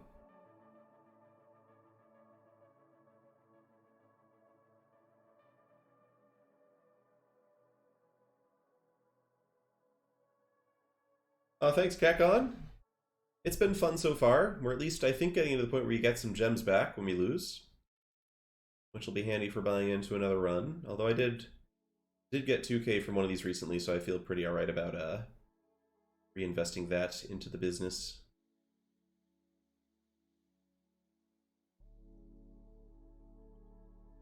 Good stuff, Jofu. I don't remember if I qualified for the qualifier. I think I...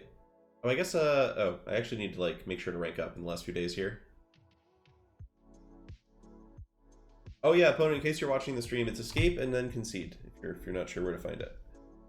Nah, alright, we don't need to be that rude. Little salt for them, a little bit of sitting here, being very happy for us. We successfully paid for our pact. Oh wait, they get to do this too. Alright, now I'm annoyed.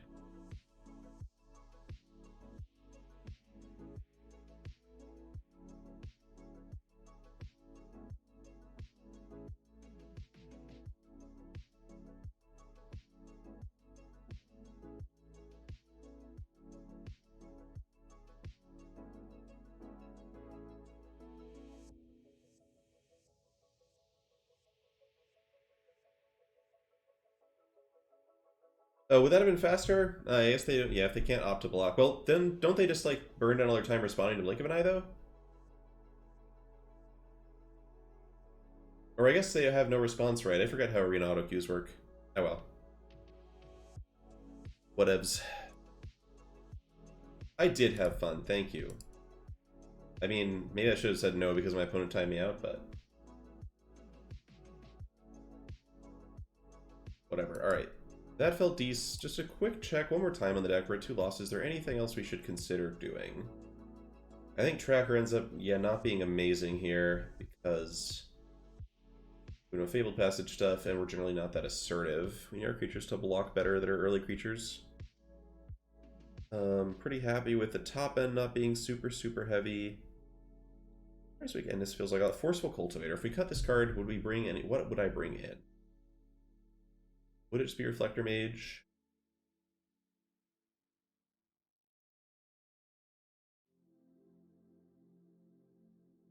I guess I should actually have a Glacial Fortress in over an island, probably. As far as headquarters, Fetid Pool, I think that's worth doing.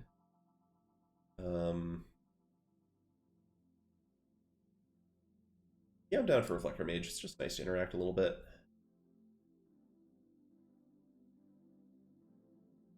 And then Memory Deluge is the other card I'm considering because the control matchups did feel tough. Is there anything I would cut for Memory Deluge? We have the Voice of Resurgence now, which helps a little bit.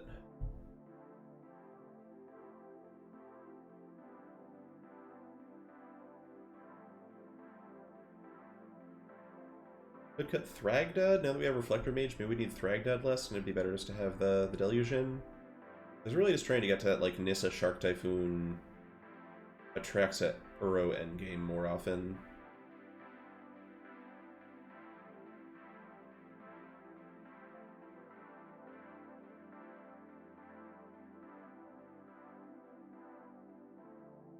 Yeah, I kind of don't hate it. Let's try this. Are we fine on double blue? 6 blue sources.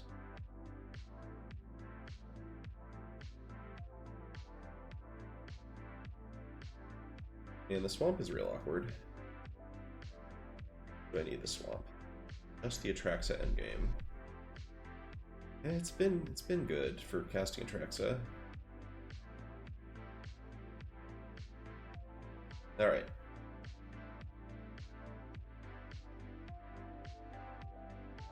Would like to be on the play once here. One time on the play. Won't even demand a 2-mana ramp spell on the play. Hey! How about we just get everything this time? That sounds great. Alright, turn 3 Chariot feels like it's gonna be good if nothing disastrous happens to us. Turn 3 Garruk might also be pretty good. You want to play like a Baral or something, opponent? Or like a... No, we're not going to do anything there? Alright. So we could just Cultivate here and play around like Censor and Make Disappear. Like, Cultivate can get Make Disappeared, but also... then they don't have the Make Disappear for a thing. Yeah, this feels like it's going to be a grindier game. Let's just Cultivate. Okay, they just had straight up counterspell, so it didn't really matter. Happy to get that countered instead of one of the actual finishers. Able to play the Thief of Sanity, we can Garruk it. That would be very exciting to me.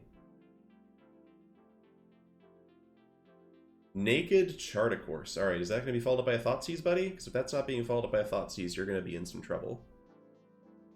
Let me tell you that. Okay, Swamp is up. Let's Seek his Chariot here. It's lit. Yeah, unclear if we're going to play the Fetid Pools or cycle it. So hold that in hand for now. See how our opponent responds to the Cat Car. Blink of an Eye lets us handle most things pretty well. Can even blink the Cat Car if they try to kill it, which is going to be kind of funny. Okay, so do I Garruk or do I just like crew Cat Car and then Blink of an Eye it when they try to kill it? That does leave me that Blink of an Eye deal something like a Scarab God if they have that. It's a really clean 2-for-1 if it works. Let's start here. Lose some damage if we could have gone like Garruk Crew safely, but against a blue-black deck with 4 mana up, I don't feel particularly safe.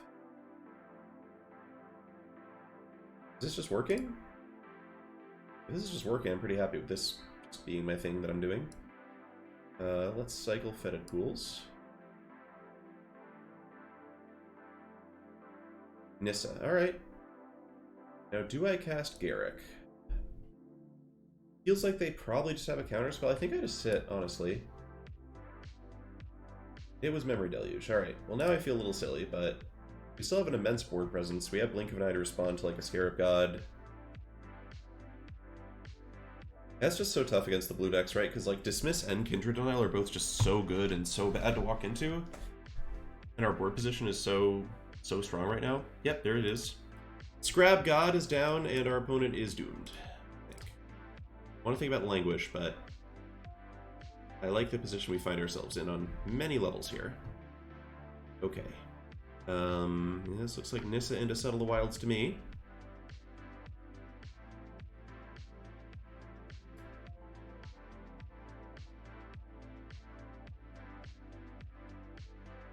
Settle the Wilds is going to get a Shark Typhoon, which is going to be really hard to outpace. Languish is a card. They could definitely Languish us, but I think we're pretty well set up against that regardless with the Nissa. Yeah.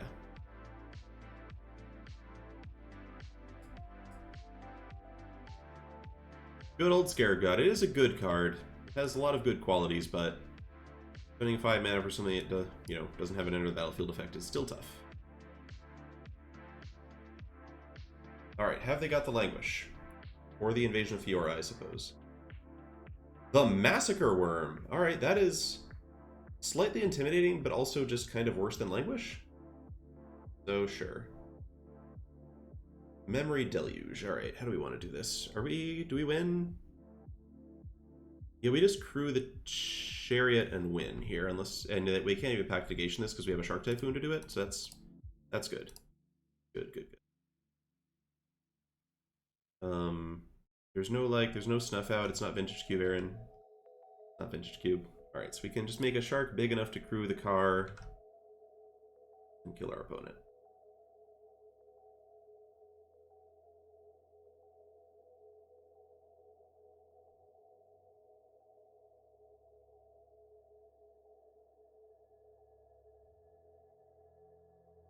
Whoops, I made too much mana. Oh no, I didn't. Okay, cool. Oh, I held down full control by mistake. My bad.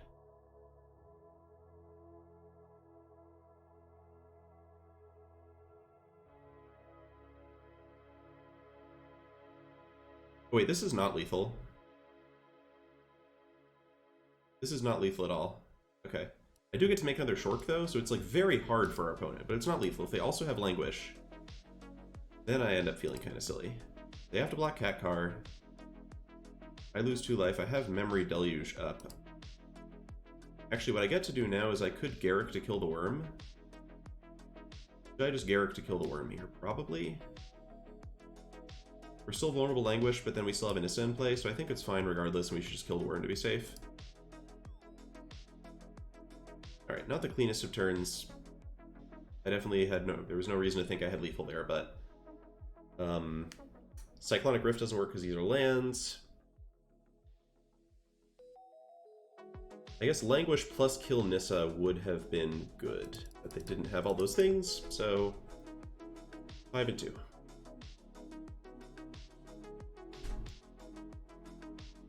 That'd be like, yeah, Languish plus Soul Transfer or something like that. Murderous Rider? No, they were dead to Murderous Rider.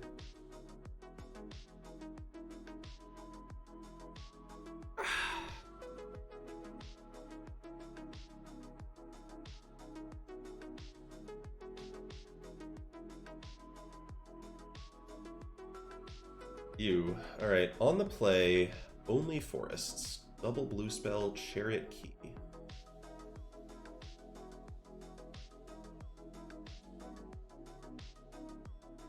This is better, okay.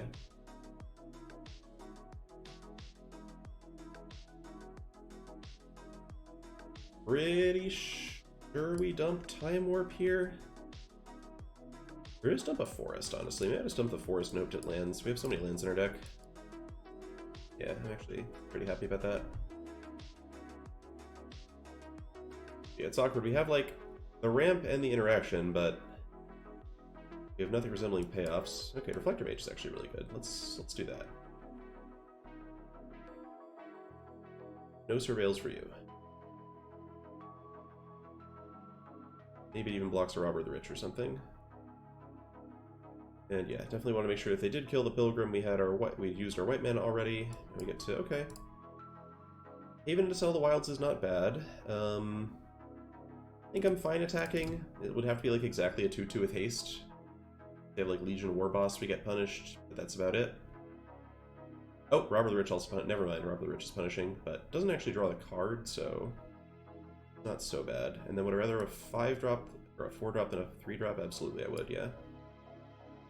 Now, can I get a blue off of this? Nope. Chariot's really good, though. Love Chariot. Deck Doctor for Buddha Triton. Alright, Buddha Triton. Make sure to remind me after this game. We'll do your Deck Doctor. DRC. And Lightning Strike? No problem. This is going to be really fun to take with Blue Sun's Twilight at some point. They discarded Arata's Firebrand. That's a good card. I think I got rid of that one. We draw Atraxa, which is not amazing. It does make Cultivate a very good draw for us, though. Really just need the blue source.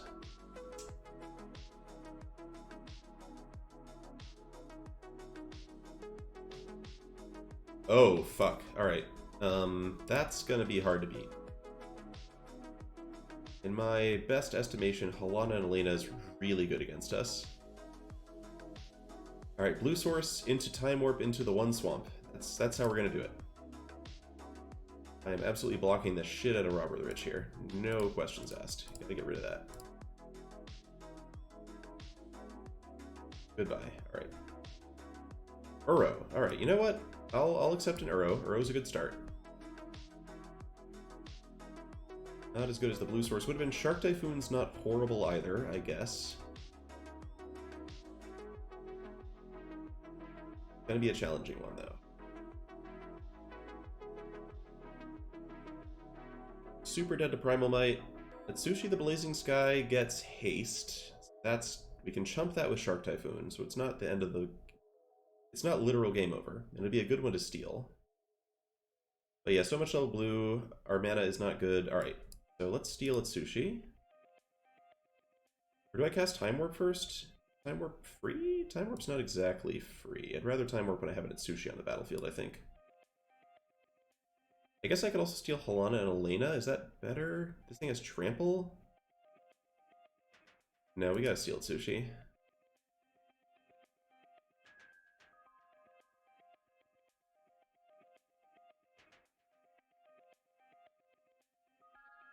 Okay, so whatever creature they follow up with is going to be giant and hasty. But there's a chance we can just super scam them with Atsushi into Time Warp. We actually get Uro back too, which is a good blocker and some life gain.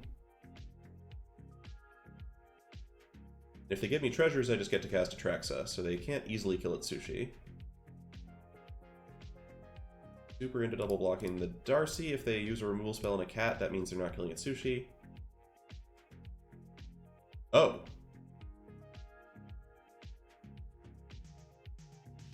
Alright, that's powerful. That's going to make things challenging for sure. I mean, Uro still blocks. This thing doesn't get flying. It's not that close to getting flying. But we are almost dead regardless, though. So that's... And it gets more counters from Halana Elena. Yeah, we're probably doomed. But we can try. We can certainly try. Alright, Time Warp. On myself. Blink of an Eye would work. What else would work?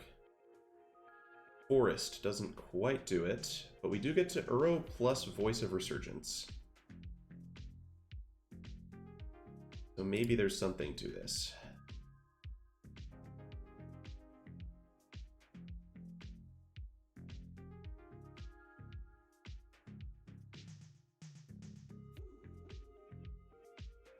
It matters what we exile that much at this point. Oh, I guess we have the Atsushi to block too.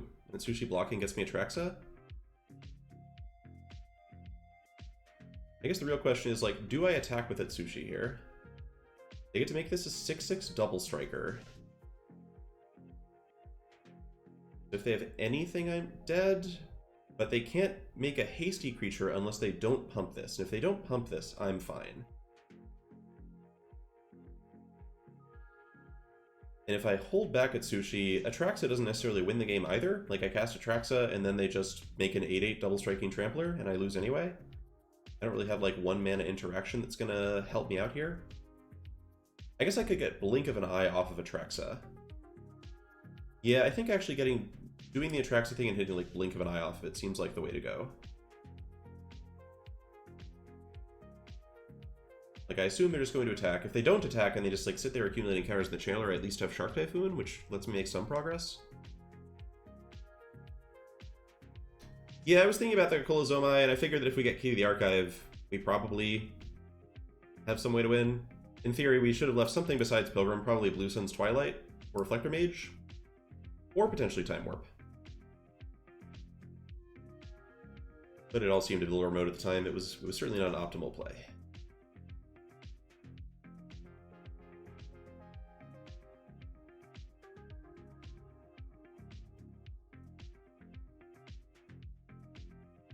We're dead to a bunch of stuff. Primal Might would kill us, for example. Play with Fire doesn't do it. So we're trying to give the Channeler Hate flying, which would kill me. They've got instant land creature, but not sorcery yet.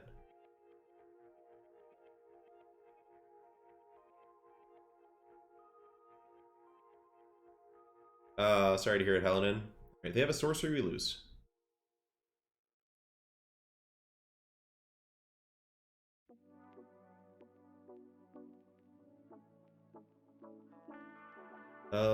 Okay. We don't lose to Stoke the Flames, unless they had a sorcery off this.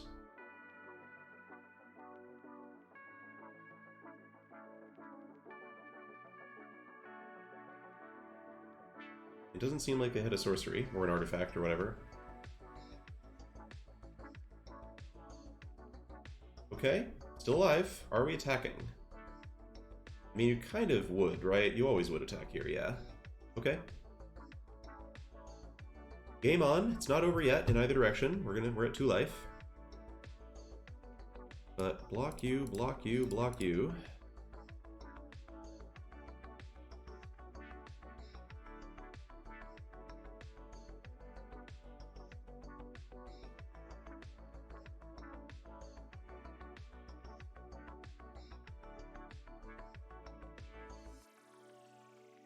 The Embercleave is still on the battlefield.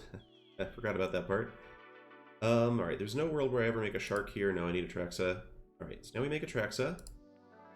Black, blue, white, green, green, green.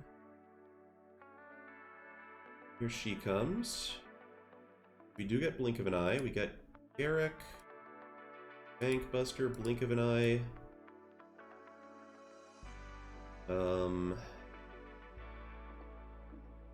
Headquarters, I suppose, because I can cycle that into the graveyard for the Uro. Alright, so we're dead to a burn spell, of course. Thing to do about that. I don't think it's right to play. Is there anything? I guess I can Garruk kill the Halana and Elena. Is that better than keeping up Blink of an Eye? Is there any universe where, like, Blink of an Eye saves me from a burn spell? No. Glorybringer doesn't kill me. There's no, like, evasive hasty flyer. I guess there's, like, Zealous Conscripts, but Zealous Conscripts kills me regardless. Blink of an Eye does not help, because they just have a hasty creature at that point. Man, I'm sure there are, like, spells in the cube. I can play Garruk, but I can also play Blink of an Eye. That's what we're... Oh! Alright, well that seems pretty good. I now feel bad because I definitely would have not have seen that play on my own, though, so I'm like, is it right to do it? Garruk is a fight spell. It's a next level play, but I don't think I want to do it, because I feel like that's just wrong to win off chat. Alright. I will note for the future that I should have seen it, but I don't think I'm going to do it because I don't think it's fair. It is the right play. It's definitely the right play. It's just not very fair. I don't know. What do you think, Chad? Is it okay to use chat advantage here? How do you feel about it? Because I feel kind of bad using it, but...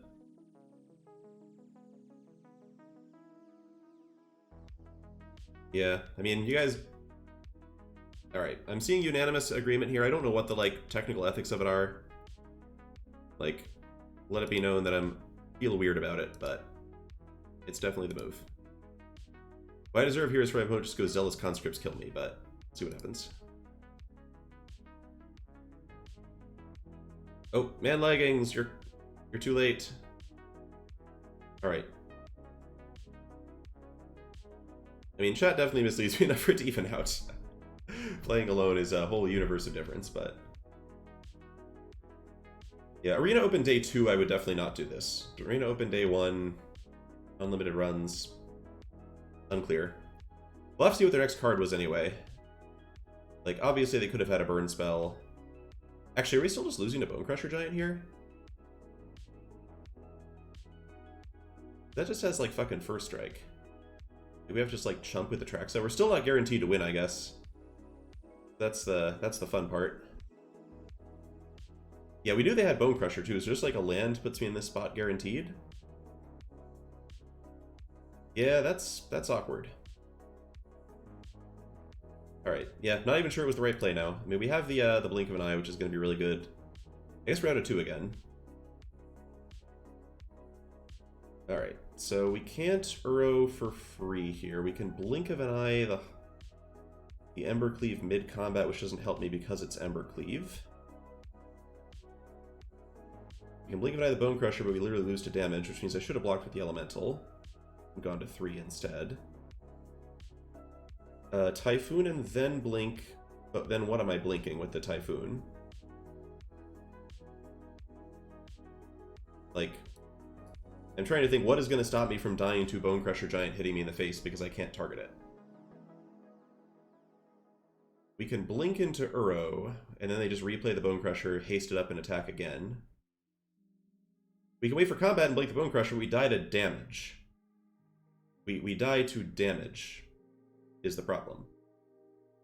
So we need to figure out a way to put Uro into play and then blink. I think we have enough mana to do it, actually, so I'm just, like, futzing around for no reason, but... They can replay the Cleave, so we're just going to play Uro here. Gain some life. And we still have to kill them somehow, but this will help. We got the Blink up. We got Armored Scrap Gorger up to block the Gal Pals.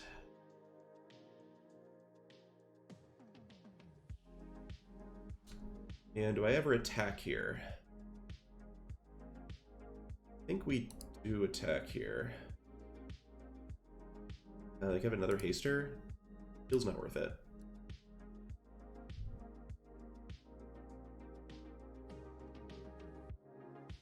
Yeah, it's fun. Hard to tell whether what the right play even was there.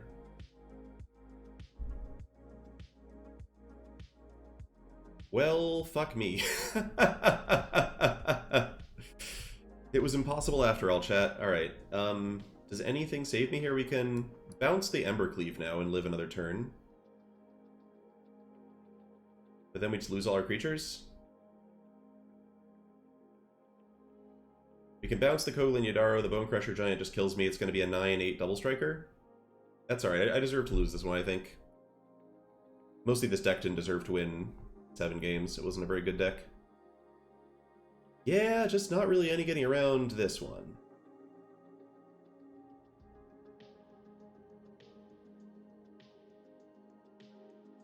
Okay. Yeah, so killing Halana Lena with... Given that my opponent had thrown 2 burn spells at my face and had used a lightning strike earlier, I think, if I remember correctly.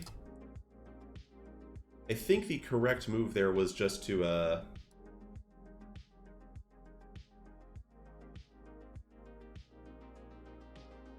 Gonna hide my credit card for a bit. Chat. Do that one.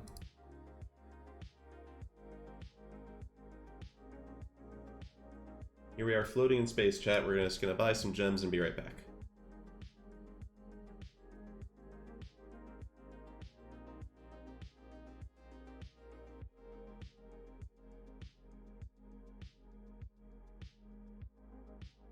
Yeah, it'd be an interesting game to review. As it turns out, we know one of the cards in here was probably Koglin Yadar. It's possible the other one was just a land. I don't remember what their sequence of land drops was that game. It's possible they didn't... The fact that we took an extra turn kind of threw off my math there a little bit. But yeah, probably just kill Halana and Elena, knowing that land makes Bonecrusher Giant attack through a track. So I'm just going to punt myself for the game. I'm going to say not an ethical punt, because I think it's like... It's a spicy play, and unclear whether it's the best play or not. But I think it was... In hindsight, definitely not the best play. It's definitely the fact that the land just forces me to chump again makes it, makes it unfeasible. I think it might show last 4 digits. Anyway, every time I buy stuff and have shown the screen, chat's been yelling at me to hide it, so figure you might as well hide it. Who knows if there's something.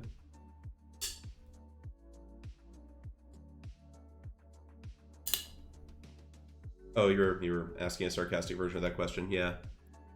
Alright, what's the pick here?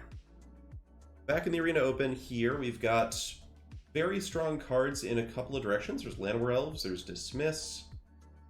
I think Dismiss is the best blue card in this pack. And then there's Breach the Multiverse. You sure did, Mad Leggings, and I sure ignored it. My head is still spinning from that last game.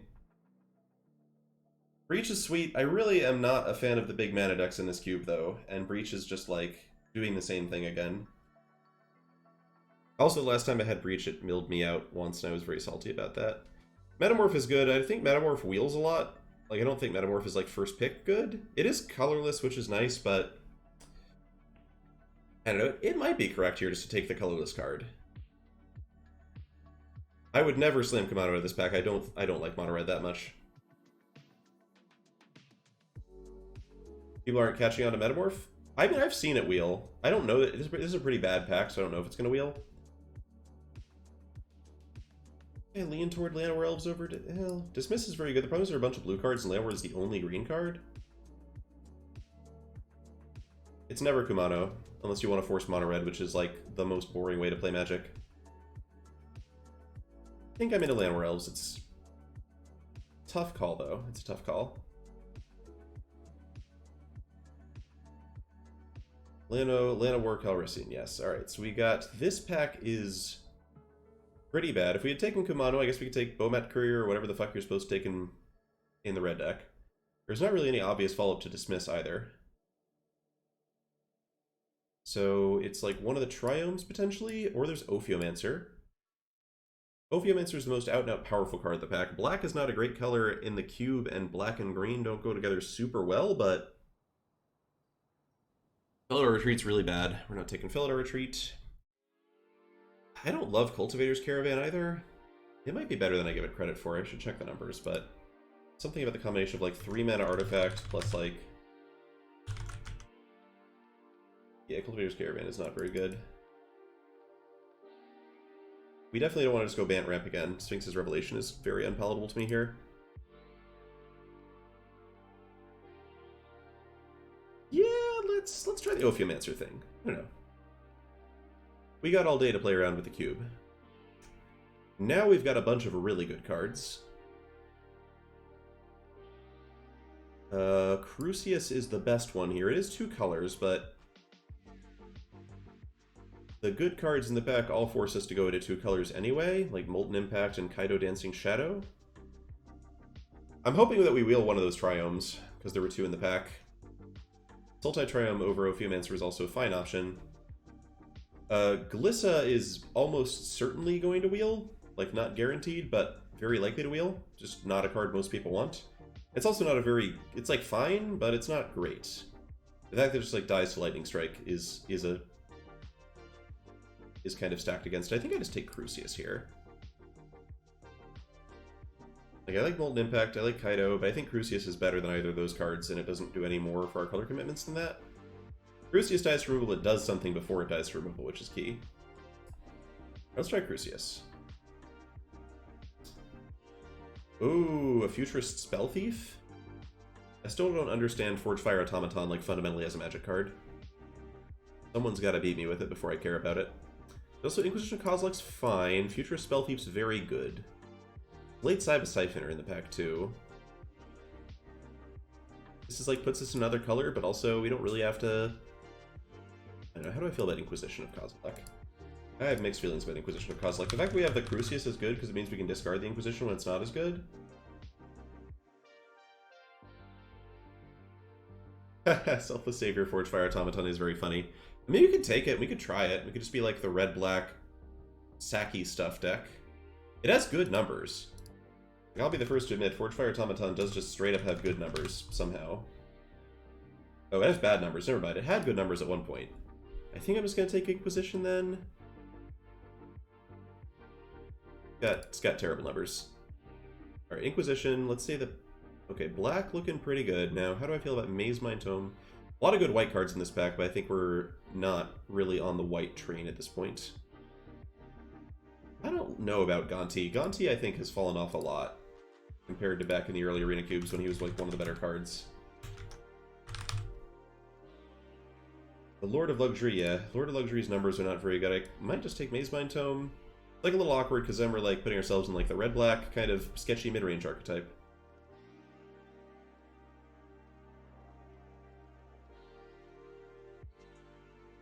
Gonti just keeps us in black Tome. In these two cards, I just like Tome more. I just think Gonti is...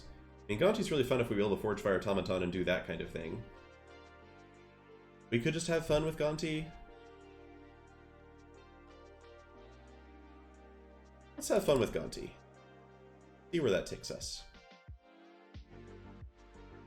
Alright, pretty sure I like Karn over Pylon and Worn Power Stone and Scrapheap Scrounger. Scrapheap Scrounger is usual, just like this weird... What exactly is this card trying to do kind of card. I should maybe take it more than I do. Yeah, it's got really good numbers. I guess because people just throw it in random aggro decks. What do you think? Scrapheap Scrounger or Karn? Are we going to play the Little Scene black aggro deck? Black-red aggro with Scrounger? I think I believe in... I'm a Karn believer too here, I think. Well, what does Rakdos mean? Is Rakdos the Scrounger, the Pylon, or the Karn? What are you telling me to do? Alright, I think we go Karn. Stick to what we know. Wow! Very late Nissa. Also a Blooming Marsh if we want to do like the Jund thing. There's also Grim Lavamancer, which is... fine in the Rakdos archetype, I guess. I'm not even going to look at Grim Lavamancer's numbers. They're going to be all over the place, because... Actually, I will. Is it even good in the red decks? Pretty good. I think it's Nissa versus... like Grim Lavamancer Blooming Marsh? I don't think it's big score. I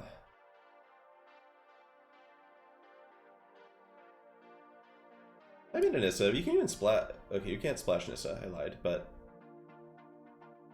alright, nothing in our colors here at all. Except for the Woodland Cemetery and the Dark Silk Source. I guess I'll take the Woodland Cemetery. Don't love black-green, but... here's what's being sent to us. Probably Fatal Push here? You can also take the Dismiss That Wield, I guess. Do we just take the Dismiss That Wield? Just assume nobody knows what they're doing?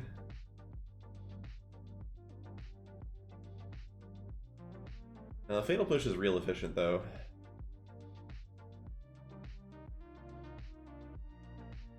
Alright.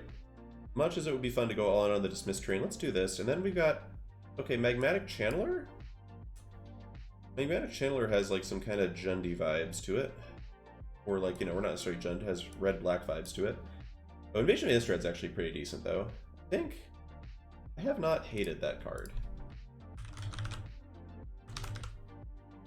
The numbers hate the card. I don't hate it, though. I'm, like, open to it? I don't know. This is Hive now. Yeah, very funny draft so far. I definitely don't want to be mono-black. Mono-black is not what I want to do. I guess I could take Mutavault. Be Resto just in case. Works with Gonti, kind of. Invasion of Innistrad was wrong. Invasion of Innistrad's not very good. Okay. Torov's Disciple, I think, over Sentinel.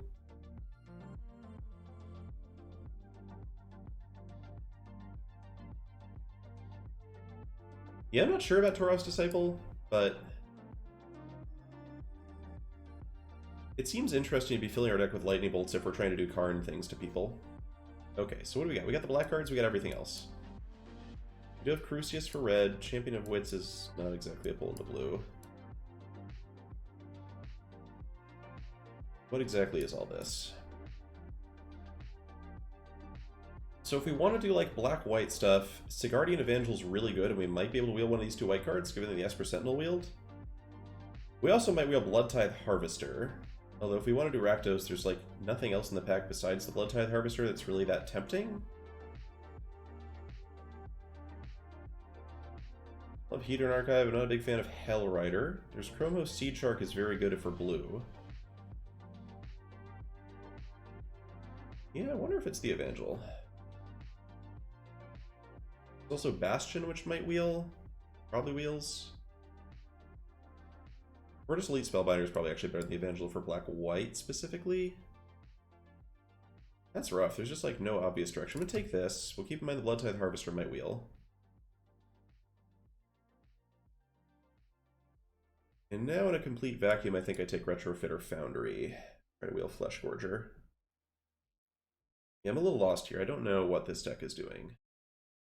But some kind of grindy token thing seems interesting enough. But grindy token thing is not the only... You have to kill your opponent at some point, too.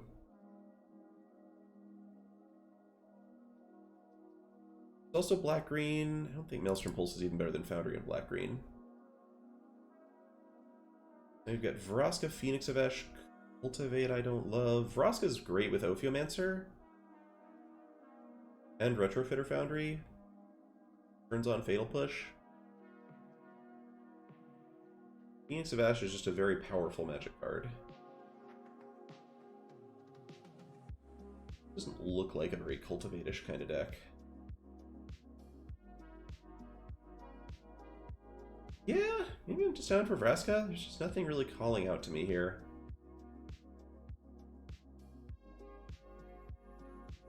Okay, is Emrakul calling out to us? We're not a ramp deck, but we're a deck that potentially gets to have a lot of different permanent types in the graveyard.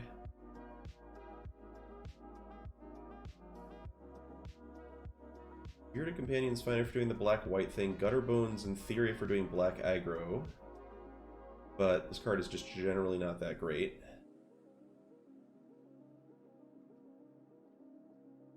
Emrakul gives us like a pretty fun out with Crucius. We do the Crucius thing.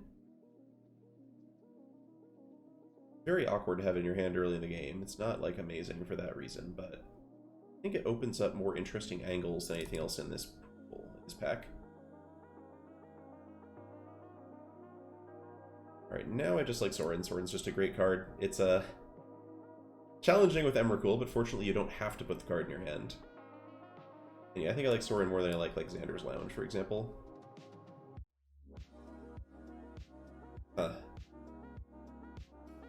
Rankle's great. I have a lot of 4s. I don't have to play Invasion of Innistrad. We're currently on Gonti, Karn, Sorin, Rankle. That's like definitely as many 4s as I want to play in like a whole deck. Hi there, McCusker. Thanks for the follow.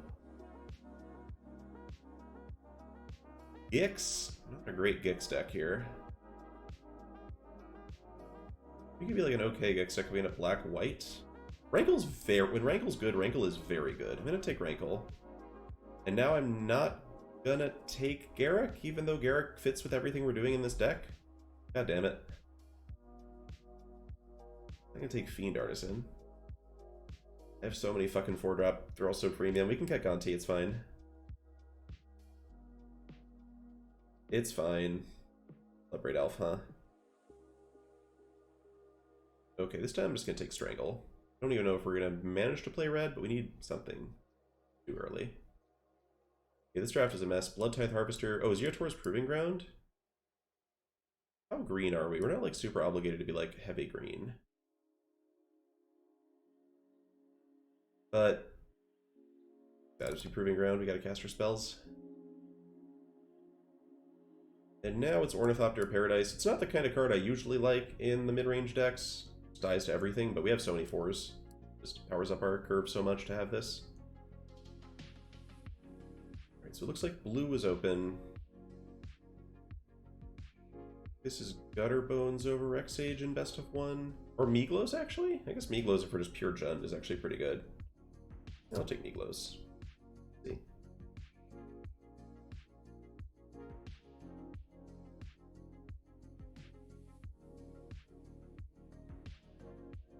Okay, so we're looking at like kind of a Jund thing.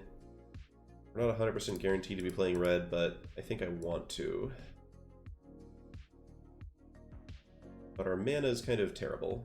Also, there's a Yawgmoth in the back. There are way too many good 4-drops. Oh god. Oh, there are so many 4-drops. Alright, chat. Can we take Yawgmoth? Is that acceptable? We're probably not playing Timeless Witness. We don't have to play Gonti. Yawgmoth just seems like sickeningly strong. We could also just take Guardian Idol. Speaking of deck with lots of 4-drops, we are one of those. We could take Guardian Idol, see if Yawgmoth wheels, which might happen. Like, we are the best Yawgmoth deck at the table. It's possible no one else really wants the card.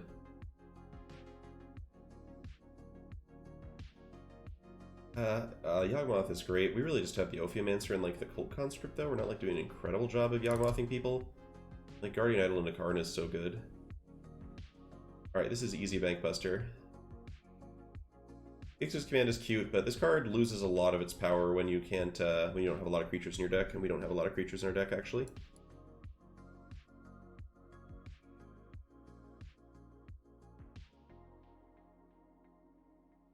Draft definitely has cards in it. We are drafting cards and putting them in our deck. This is not my favorite direction. I should have just taken Dismiss and played the blue control decks I know how to play. I got too cocky because I just kept winning ladder drafts over and over again, no matter what I was doing. Alright, think Visionary over Goose. Maybe it's just Goose, honestly. Like, this does not ramp us into 4s. Goose ramps us into 4s. Visionary is like... Oh, Visionary is pretty stupid good. I should take Visionary.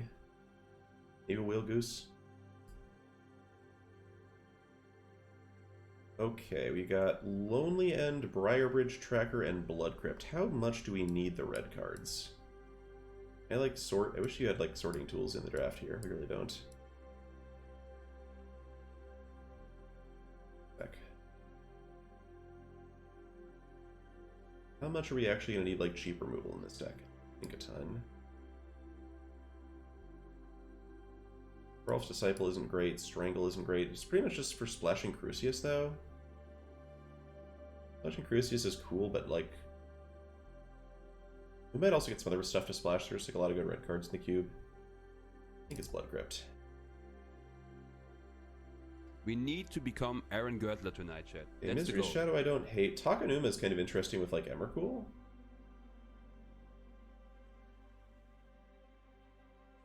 Misery Shadow is not actually great, I think.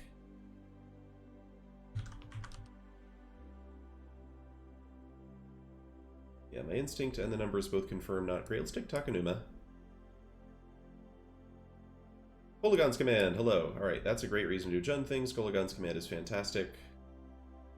Leon the Last Hope, not nearly as exciting, I think. Incubation Druid over Cutdown. Yeah, I think so. We got the Fatal Push, the Kolagon's Command. The ability to pick up other removal spells later. I think the 2-mana ramp is a little more important. And now we got our choice of Jund lands. Between these, what do I like the most? Possibly Gorge, if we have Llanowar Elves in the deck. Gorge is, like, kind of nice.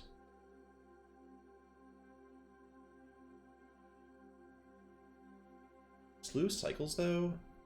Just Slew. We did wheel Yawgmoth, which I am going to take over Shambling Ghast or whatever. Ishkanah Graph Widow is just... Yeah, they gotta take Ishkanah Graph Widow out of the cube. This card is terrible. Alright, Fauna Shaman over Devil's Play. Fauna Shaman's like fun with Emrakul stuff. I don't think it actually makes the deck, but the fact that you can tutor Yawgmoth and Rankle makes it not completely useless.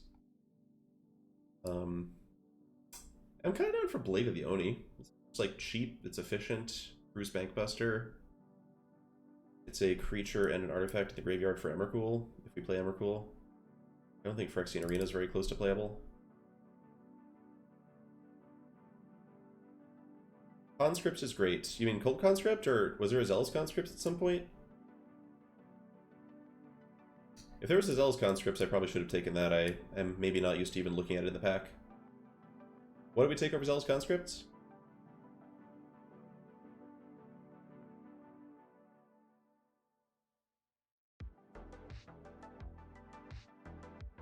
Oh, that was the last pack. I thought we were on pack 2 for some reason. Oh, I would not take Zealous Conscripts over Blood Crypt. Not for this deck. No, no, no. Doesn't sound good at all. Alright, so a little bit of a weird draft.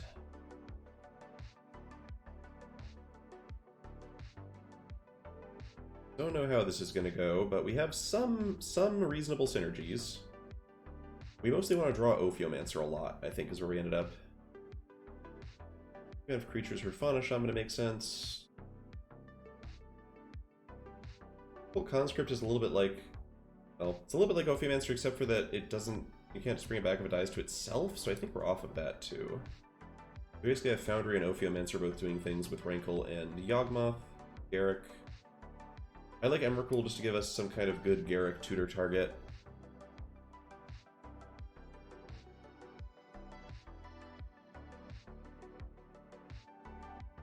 Yeah, this deck feels bad. I think we want to just be like red-black. The green ramp stuff was not very open, but we'll do what we can with it. Alright, I want to flash Meaglows that badly. We're really trying to skip to 4 a lot. I'm not that interested in Meaglows. And land-wise, seems like too many mountains.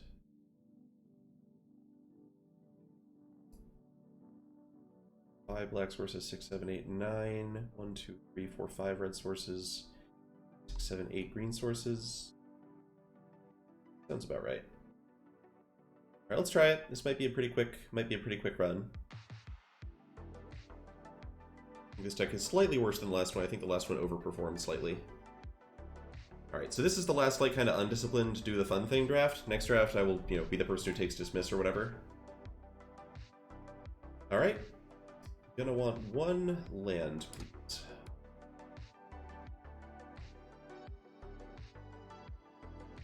Sure. What do you think, chat? Does this look like a land to you? Not quite, huh? Alright, Deeper Wayfinder at least bounces off of Ophiomancer quite nicely. So let's get this out. Also dies to Garruk pretty well. Opponent had some kind of instant speed thing up there. I'm wondering if it was Sylvan Smite. If they have Sylvan Smite, I kind of expect them to just smite the Druid, but they might have to smite the Ophiomancer at the same time. Okay, they're a red deck, they probably don't have to smite the Ophiomancer. Really hoping they don't have Great Henge for a little bit here, ideally. Alright, so... guess it's just Blade. We still have this blocks the Wayfinder. We've got answers to some other stuff, but being stuck on 2 lands probably kills us. Kindling Phoenix. That one's not going to be easy. Wow. Alright. So I've got a plan. The plan is we're going to Lonely End the Rekindling Phoenix, then we're going to draw land, play Garruk, and shoot the bird. If that doesn't work, I'm going to lose. I think we let them hit me with the Phoenix 1 time here. Just to make sure this plan's going to hold up. Fauna Shaman, sure.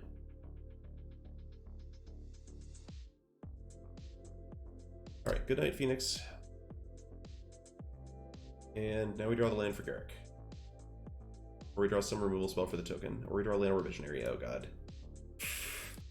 It's tough, chat, it's tough. I don't know what we're gonna do about this. Yep, alright. Well, we were not gonna win a, you know, there is no deck in the format that wins with 2 lands in its top 13 cards in any reasonable game, so not mad at the deck for this one. Can't blame the deck for this one. Worth noting that Ophiomancer paralyzed our opponent's entire deck by itself, and even if they had been able to burn it, it still would have been a 2-for-1. God, I'm so terrible. Alright. Yawgmoth can, in theory, deal with the Rekindling Phoenix if we don't get hit by it too many more times. In theory. Oh wait, we have Llanowar Visionary on the battlefield now. I'm malding, chat. I'm malding. I forgot I could literally cast a 4-drop. I'm not sure any 4-drop would have been good there. I should have played Karn though. I'm being stupid.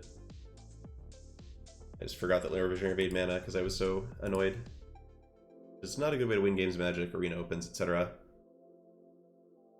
Not recommended. Alright, what do I want now? Okay, there's the land. So we go land. Is this just Rankle to block the Phoenix? I think we try Rankle block the Phoenix. If my opponent had a burn spell, I expect they would have burned the Ophiomancer at some point long ago. This is a fragile plan, but I think it's the best plan we have. Is just block the Phoenix, hope they have nothing. Then Yawgmoth, and hope Yawgmoth controls the board sufficiently well. Nope, that plan was not going to work. Alright, and we can't beat Inferno Titan, so we'll scoop it up. Alright, so... yeah, I don't think we were ever going to win that game, even without the punt on that turn. Not with Inferno Titan coming down and me not having an answer to it.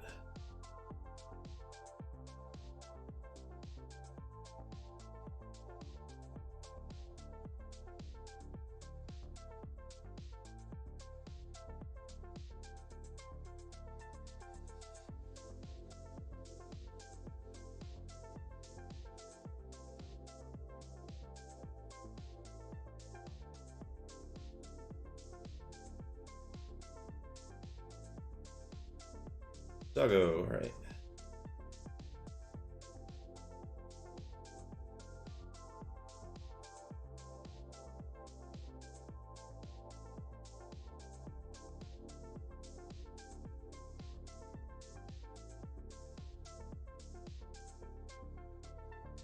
No doggo attack is interesting. I really like this doggo being around me. They got resto or something?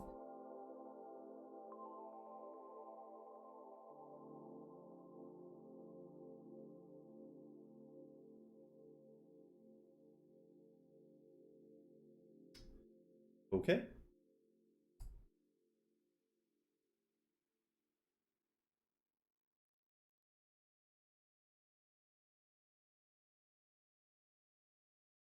Alright, what's the 4-drop play this turn? I think just... didn't need to play this land. I think it's just Karn. I kind of feel like they have Restoration Angel. Makes Sorin kind of an awkward play.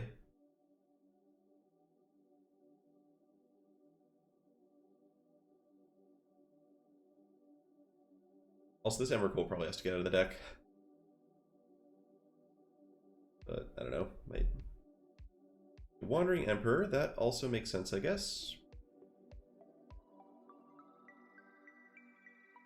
I was kind of thinking we might have just been on 2-2 there, but I guess they're going to try and keep it around. Polygons command this if we have to. They do have a 5-mana play this turn. There are a lot of 5-mana plays we would really struggle with. Like, I'm sure we really beat a 5/5, you know, Flying Angel with First Strike or something without Emrakul.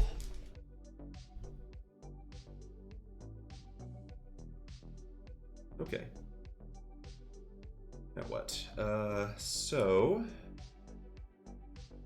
could just jam Nissa and start making enormous creatures with Nissa. They have 5 mana up as a green-white deck, which tells me it's probably Archangel Avacyn?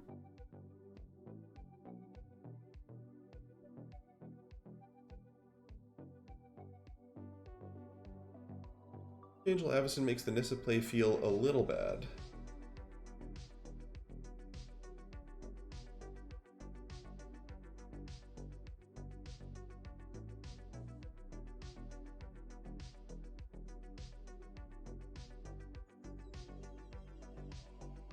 Could just go for like Sorin plus Bankbuster. Sorin makes a token, can jump Avacyn for a bit. Guard again, see what we find. I guess they can just attack with the dog too, which is kind of annoying. Right, clearing lands off the top feels good.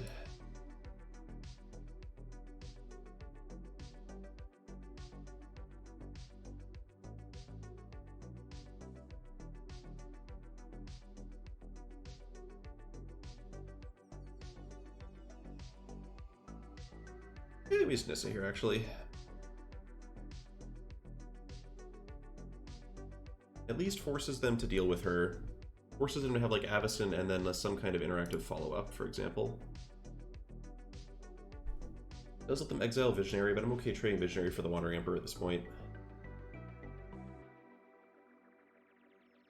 Here's Avacyn, yep. She flips, she does not deal damage to Planeswalkers. Pretty good.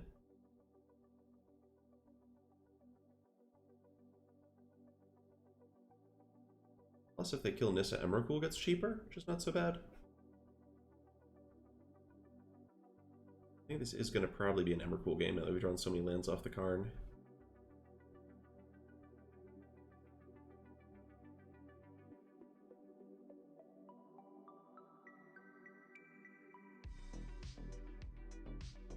Okay. Something's dying? Sure.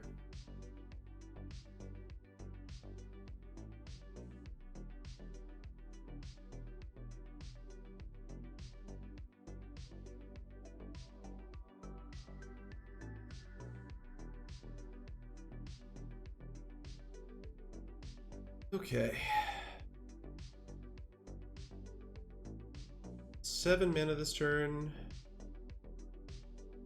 Sorin plus K command trying to kill Avacyn seems like it could be pretty decent. I think we down tick to get Llanowar Elves at this point. I'm just trying to angle for that Emrakul play at some point.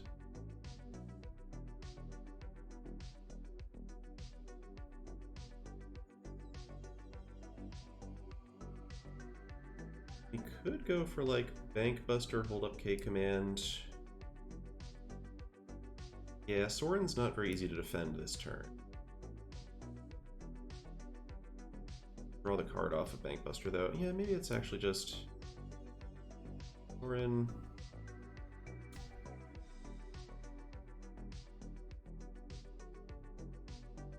Just use Sorin as a bit of a speed bump. Protect Karn for a little bit longer. Tricky game to figure out, and our opponent of course has a bunch of spells in hand and can do stuff with them.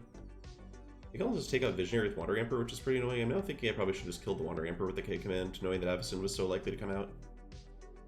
Okay, Augur of Autumn I don't care about too much. Kind of. I maybe care about Augur of Autumn a little bit.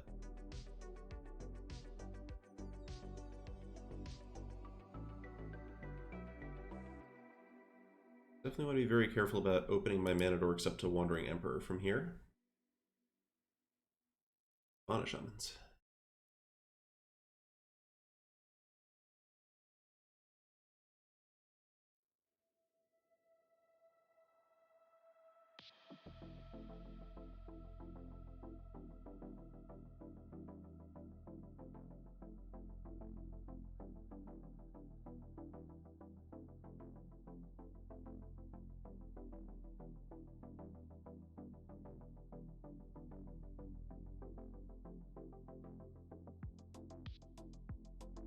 Sorin go. Interesting. Alright. Don't have to let Sorin go. I guess we're not... There's no real reason to let Sorin go here when we could end it.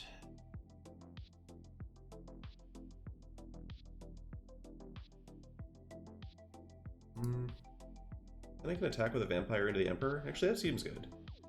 I don't want to attack with a Vampire into the Emperor here.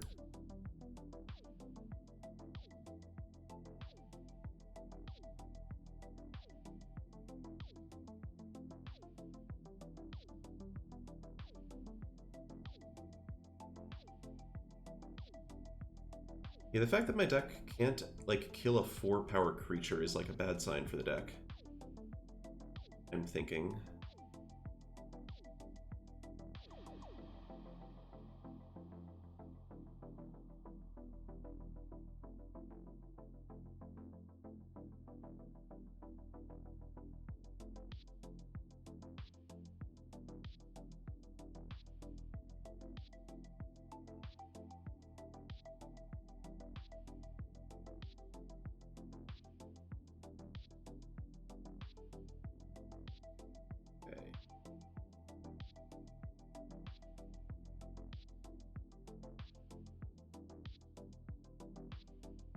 Instant Walker.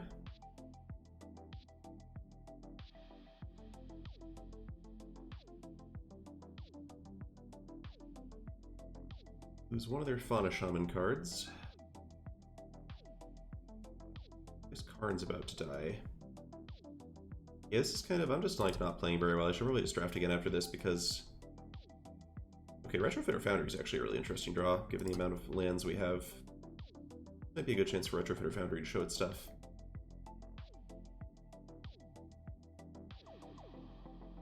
Karn's about to die, but he saved, like, the Planeswalkers collectively saved me an absolute shit ton of life.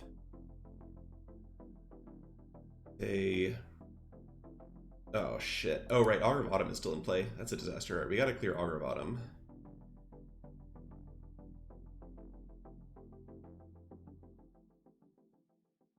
See, I could see either target there. I would probably have gone after Foundry in my opponent's spot, but I don't blame them for that. Oh, crap. Alright, I just, like, forgot this was even in play. I mean, not that we could have done anything about it. Yeah, this deck's terrible.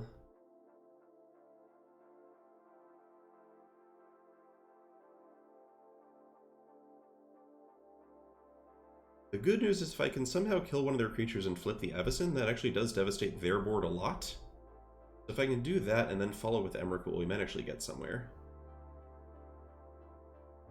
But it's going to need to happen pretty soon.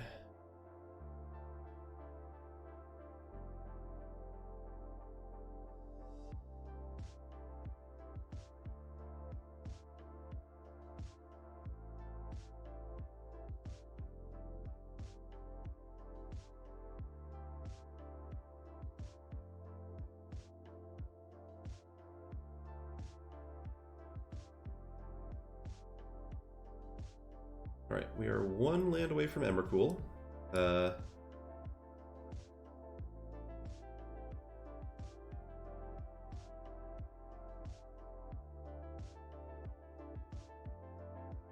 Emrakul is really slow. Really, really slow.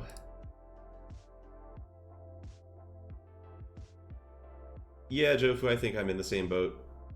We can review that. We should review the draft afterwards, though. Try to learn something from it. Figure out when we were supposed to have a plan together. The game is not over. We could win this one. If we win this one, we'll keep playing, because I do want to have a chance to actually cast Emrakul.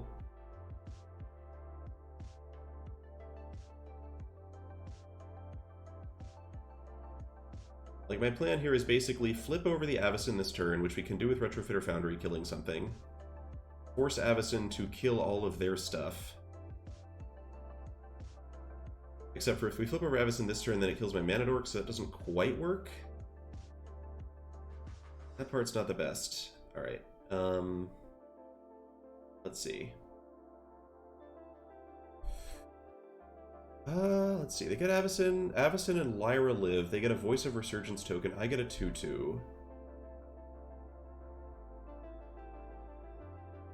Yeah, I think that's actually still my best bet.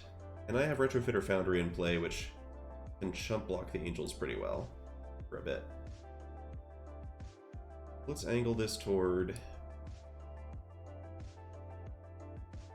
You block you block you, gain some life. Actually, you should block you. Oh, you have first strike now? No, just lifelink. You block you.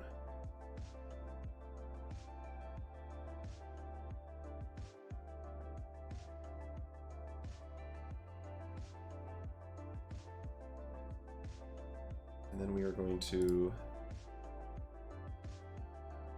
sack you.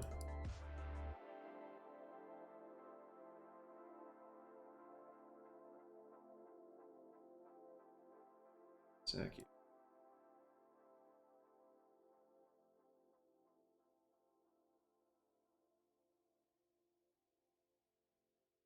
Okay, I get to flip the Avacyn. I have a Foundry. Nothing else I can do with my mana here.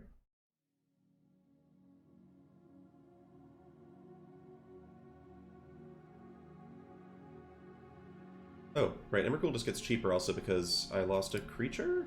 Oh, nice. Right, we just get to do this now. Cool. Alright, Emrakul. Give me all your turns, please. Thank you. What you got there? You got Workshop Warchief. Alright. So we're just going to send Avacyn into Emrakul today. Yeah, I don't have a lot of ways to mess them up here, unfortunately, but the 13/13 flyer is still good. They're at 55 life. When did that happen? 16 cards in library. We can do this. It's fine. So we blitz the Warchief, I guess.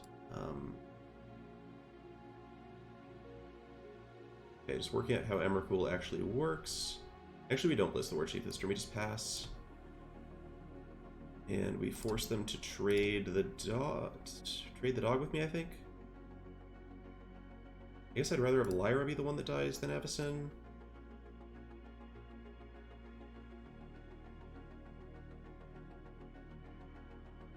Yeah, very uninspiring Emrakul turn, I must say. considering. I mean, having Retrofitter Foundry, I think means this is still going to be a winnable game, but if they just like remove Emrakul, that things get very different for me very fast. Foundry is basically at make a 4 for every turn level at this point. I'm trying to think what cards I have left in my deck. I've got Nissa's Dead. I don't have like random regrowth effects or anything like that.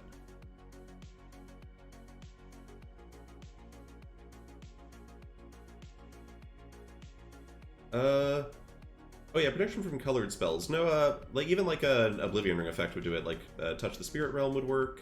I'm not sure what else besides Touch the Spirit Realm actually, but there's probably some stuff. All right. I wonder if the other move is to like make a Thopter army. We're gonna have. They go. Oh crap! All right. Well, this just got harder, chat. This just got way harder. Not sure we can actually win at this point. I'll have to check what's in the deck real quick.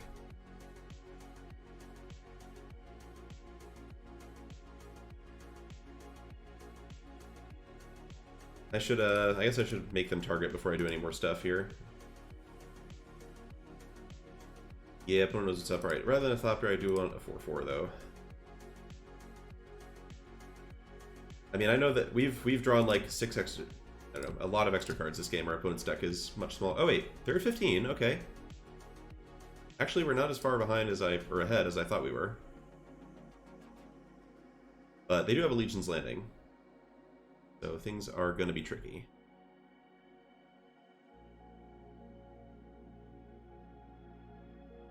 And they're going to be, okay, Rankle. What does Rankle do anything of interest? Let's cast Rankle, I guess.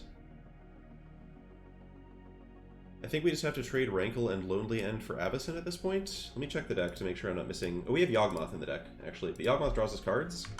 So Yawgmoth is not going to be very good unless we get it very soon.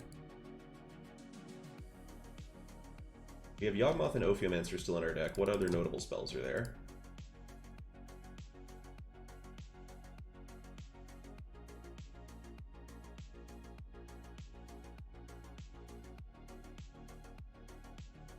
Okay, what is in our deck? Our deck contains Ophiomancer, Vraska, Rankle, Yawgmoth, Crucius, Incubation Druid, Wrangle, and Fatal Push. Alright, gonna be hard. It might be possible. We'll see. Alright, so the move is... Swimming with Emrakul and Rankle. We're gonna have to just trade Rankle to get the Avacyn out of the way so we're not dying. So basically we need to be able to attack with Emrakul safely. If our opponent does this... well then what? I guess we make Guardian... I think I want to set Guardian Idol all my creatures here. Shoot. Okay, that was the wrong. I was supposed to tap Guardian Idol for Guardian Idol there, but oh well. Okay, well, everybody's gonna go sack, discard, draw.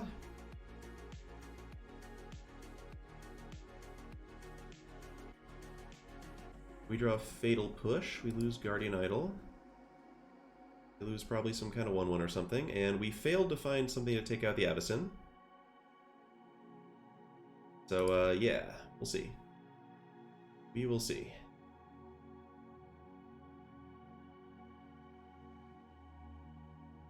Remove Workshop with Eye for Avacyn.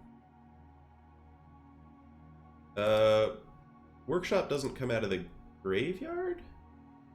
Does the flip side have a mana value? The flip side's mana value is 5, I'm pretty sure. Anybody happen to, like, know the facts for certain on Avacyn? It's just 5, right? It's gotta be 5. That would be by far the most sensible thing. Flip side, transform, CMC.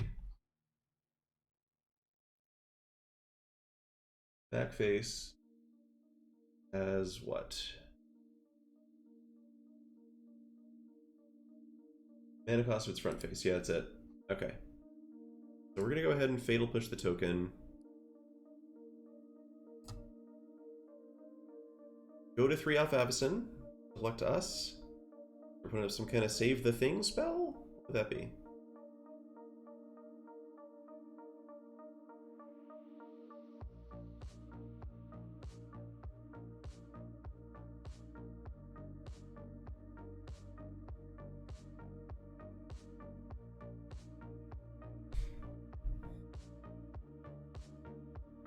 I am genuinely curious. So I guess we have like Sylvan Smite on Rankle or Inscription of Abundance on Rankle. Okay.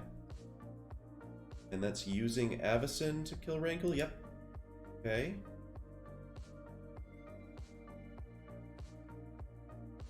Oh, I misread that. Okay, we could have saved Rankle there. We would have had to go up Lonely End. Damn. Alright, well, I think this game was not going to go our way anyway because we're just going to run out of cards in our deck. But I thought they were fighting with Avacyn there. Oh, we have Garruk. If the Avacyn wasn't big, this might have worked. I guess Garruk lets us tutor out something? I should try it.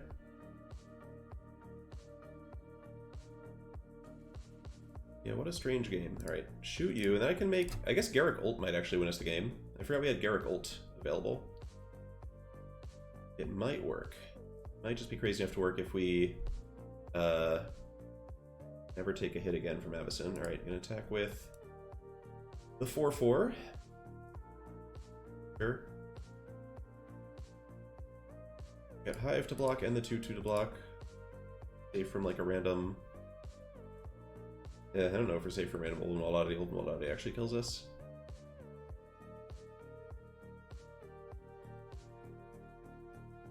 But we have our own Legion's Landing, so we're not going to randomly die to this. I guess Vraska ult could theoretically win to Intrepid Adversary. Alright, we found our Lonely End target. Not a huge problem.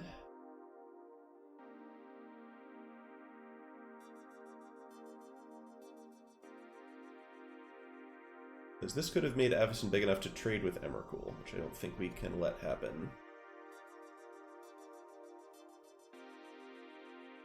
Kill it before it gets into Lonely End range.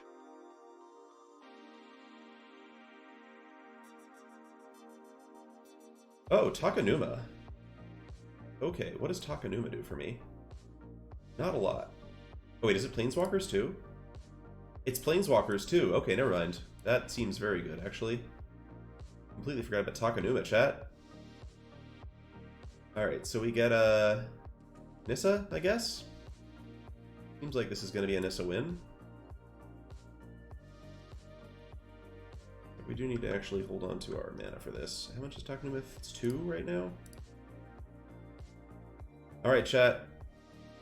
Wait, oh, it only counts creatures, not planeswalkers. Alright, sure. And what do we mill just for record-keeping purposes? Strangle Inquisition Crucius, okay. Munissa, please. Still need them not to have a way to remove Emrakul. If they have a way to remove Emrakul, we are gonna be doomed, but Nissa at least kills them pretty fast.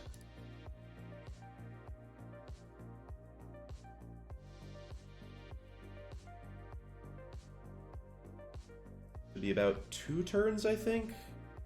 We may have to do a lot of math, chat. I know math is for blockers, but I think we may have to do a lot of math.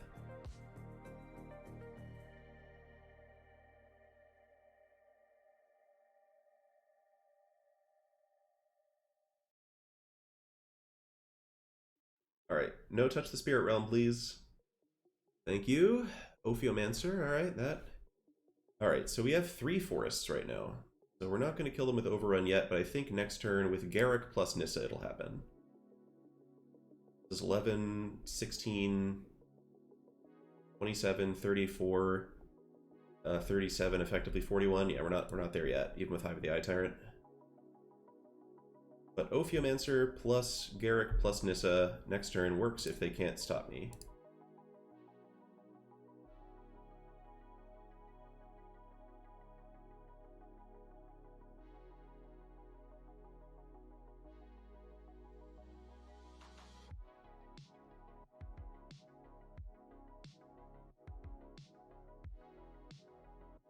Snack.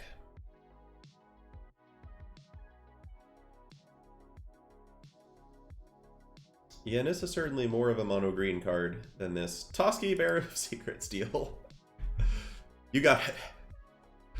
One has put 1 toughness on the board. Alright, so we just double ult here. I should cycle Canyon Slough in case we draw a forest off of it at the very least. Did I count my land? I've counted the 3 forests and was trying to do the math with +3/+3 last turn, but now it's going to be plus like 7/7. Because we have Garruk and Nissa ulting at the same time. Did not draw the forest. Alright, so yeah, this is me. Hive. Yeah, I was counting the Hive last turn, and it still wasn't quite enough, but this should do it. Unless our opponent's like seal away for Emrakul, in which case, good game, you got me.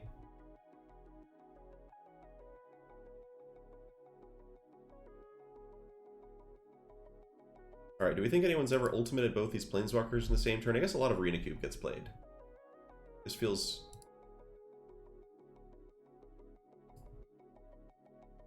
Settle the wreckage, yes. They settle the wreckage, that's an excellent way for us to start a new draft.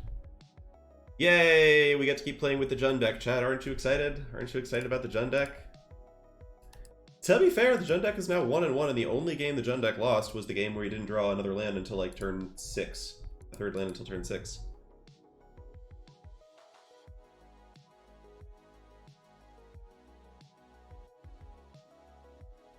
I mean, yeah, Settle would have been painful. We didn't have that many more lands in our deck to get. Real awkward for us.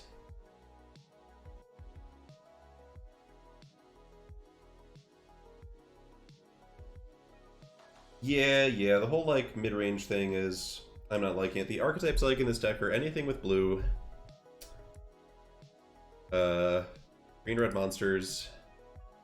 Had a really good time with white-black tokens specifically. I think it helped... You kind of need the nut version of the deck, but it can be good. Alright, is this ever just...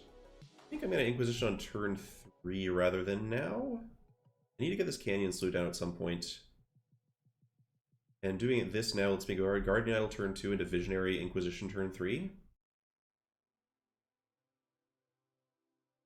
And they hopefully will still have some juicy targets for me at that point. Magma Opus, alright, so what you're saying is I'm going to Inquisition and see a Torrential Gearhulk and then give up. This is not a thing our Jund deck is good at dealing with. Will acknowledge. This Inquisition really needed to be a Thoughtseize. Deal, okay.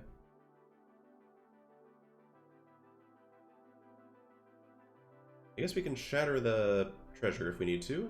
Take this Belusin's Twilight since we have a Lonely End for the Skystrike Officer. They have a Teferi, which they can just cast, actually. That's not very good for us. Okay, what's our best play knowing they have a Teferi? In that case, I should cast Ophiomancer because it attacks for more damage. And then I have double removal spell the next turn, so we'll be fine if they go for the hardcore Tef play. That's the move. Are we going to slam Teferi here? Feels like that would be the natural thing to do. Then what is Teferi gonna do? Next question. Draw a card, that makes sense, sure. Okay, slowly into its Planeswalkers.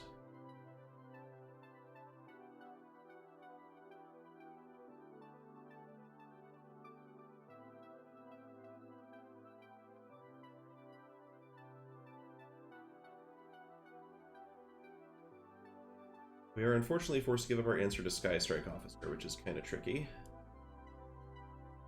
Oh, never mind.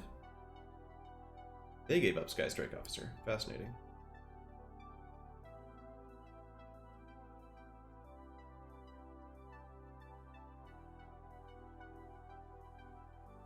Alright, so we just need to find a walker, and we need our opponent not to have a Torrential Gearhulk anytime in the next, say 10 cards. They can be at the bottom 17, that's fine. Okay, what is our tempo play off Baral's expertise? It's just Brazen Borrower? That's fine. Oh, Emrakul. Emrakul's a good card. Let's start with Llanowar Vizh.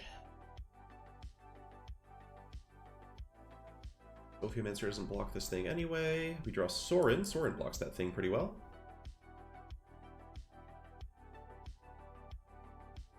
Oh. Well, shit. That's gonna be hard to deal with. Yeah, our deck sure does not have, like, Destroy Target Planeswalker as an ability. It'd be great if we did have Destroy Target Planeswalker as an ability, but we don't. I think I gotta basically pressure them into down-ticking the Chandra here. Like, hit it with a, like, cast a bunch of stuff into it, basically.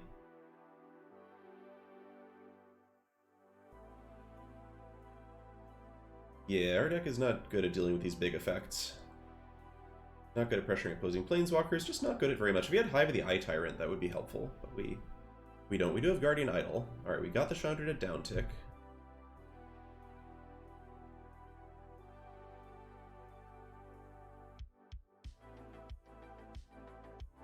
Ow, that was really good. Emrakul costs 8, though. Emrakul costs 8. We draw Fatal Push, which is fucking wonderful. What we can do, though, is maybe we can do the Druid thing. If our opponent just, like, wants to draw lands for a turn and not draw an insane 2-for-1, we could actually maybe get something out of this. With Incubation Druid Emrakul. Maybe. I think we just play the Takenuma at this point. In case. Pass, see what they're going to do. They shoot the Incubation Druid, they gotta shoot it for 5. They're just gonna do this, okay. It's gonna be a good turn for us, I think, assuming they don't deal with Incubation Druid. Then it's a question of does Emrakul race them, and it does, which is good. Need them not to counter Emrakul, of course.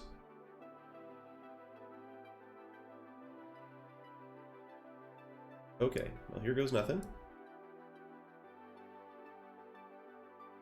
The Chandra can in fact shoot itself, yes.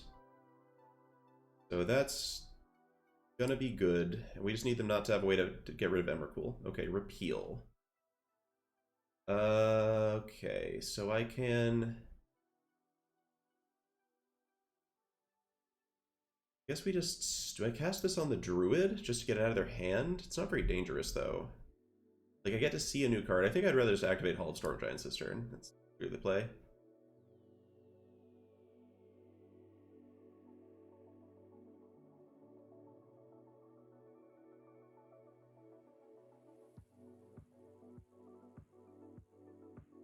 Controlling Emrakul turns is so trippy.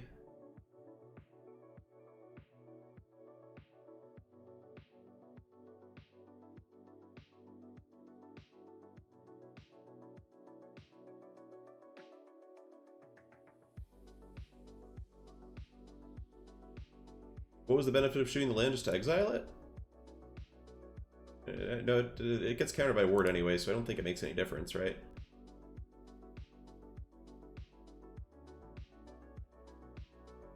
Alright, now opponent could find... It would have to be something like Nightclub Bouncer to bounce Emrakul here. Or just like a burn spell or something like that, like our life total is not high. Oh, I wonder if it was correct to just Fatal Push the Druid there to not give them repeal? That's a good question. God Eternal Kefnet. Alright, that kinda blocks. But not, like, stupendously well. Oh, but it puts me at a 1, though. Ugh. Ward only against your opponent's things. That's good. That's a good thing to know. I know very little about Magic, as anybody who watches the channel can tell you. Not really my game of choice. Alright, so we go Vraska. Womp. The life gain off Vraska is non-trivial, it's helpful. Garruk. Okay, that probably doesn't do a ton for us, but let's hit them with Emrakul. And pray they don't rip a burn spell of some kind. Oh, we can just push Kefnet, actually. That's right. Yeah, we have Revolt now with Vraska there. And because Emrakul has Trample, the timing doesn't matter. We just kill Kefnet. Goodbye. That makes me feel somewhat safer. Not perfectly safe, but somewhat safer. Could we fail push the Kefnet the last turn? Oh, right, because of the repeal. That's right. They would have saved a mana. And I guess the game, in theory. Alright. Yeah, so gotta remember that stuff. Fatal Push. Been a while since I've been Fatal Pushing stuff. But it is a card, you do have to know how it works. Okay. Thank you, Emrakul. Alright. Emrakul is good. Alright, I like the Emrakul. The Emrakul is the only way we're ever going to win a game with the deck, so we're just going to keep going until it stops working. A quick review of the deck. How have I felt about different cards in it? Gonti lets us take our opponent's cards, which is another way to win the game, notably. Gonti also gives us something to do with the Kolaghan's Command, which is not nothing. Kolaghan's Command is at its most powerful when the Raised Dead mode is good, and the Raised Dead mode is not good right now. I almost wonder if it's correct just cut Blade of the Oni, just like don't play the stupid 3-1. Just play another fucking card that does something. It's like, our curve looks uglier with this, but given that we have Push, Inquisition, Strangle, and some ramp, I think I'm comfortable enough just going for power. Yeah, Blade of the Oni is also kind of like a win condition with the tokens, though. I don't know play with... This just seems like a worse Strangle. I think we need an extra thing. Blade of the Oni. I could, like, cut one of the walkers. A lot of walkers. Witness is interesting for getting back win cons, and it does kind of loop with Kolaghan's command, but it's also really fucking slow. Like, I feel like if value-oriented games are the ones in theory our deck full of Planeswalkers should win those, and the question's like, how do we beat the decks that either go over the top or are very aggressive? Gonti seems good in the go over the top matchups. Yeah, Miglos is definitely has some utility. We could have Miglos. Then what are the cuts? I think it's got to be one of the walkers. Is Karn just the worst one, or is like Sorin the worst one? A lot of these games, Sorin has just been like forced to down tick and then instantly died, which I don't love. Like, Karn is a better card advantage engine.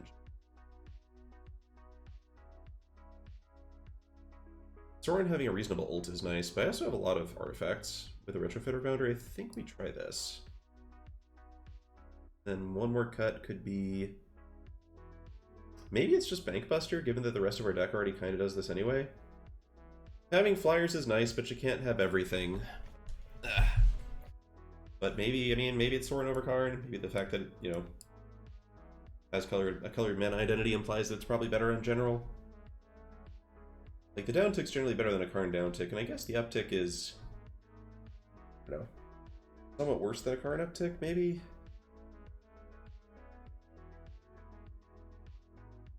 Losing life is painful. Yeah, I guess as far as like things to have on turn 3, Sorin on turn 3 feels better than Karn on turn 3 a lot of the time. Tarmogoyf is also interesting in our Emrakul deck. I wasn't really looking at this card before. Maybe this is like somehow better than Blade of the Oni? But I don't think so. Tarmogoyf just seems so sus.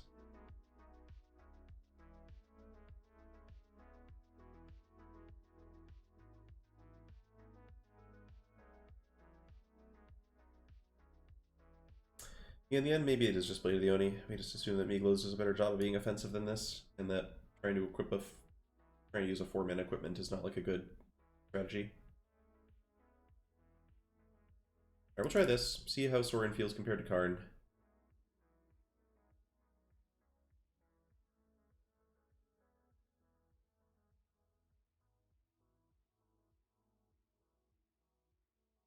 Still, even if we just go 2 and 3 with this deck, which is not an unlikely outcome, getting to cast Emrakul a couple of times was nice. Emrakul as like an 8-drop is pretty cool.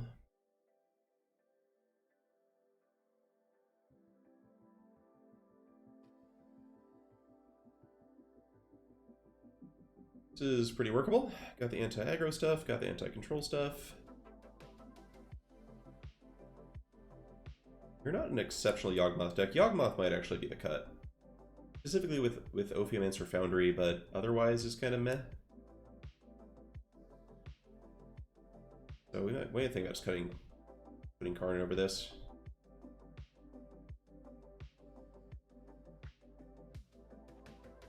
Robert of the Rich.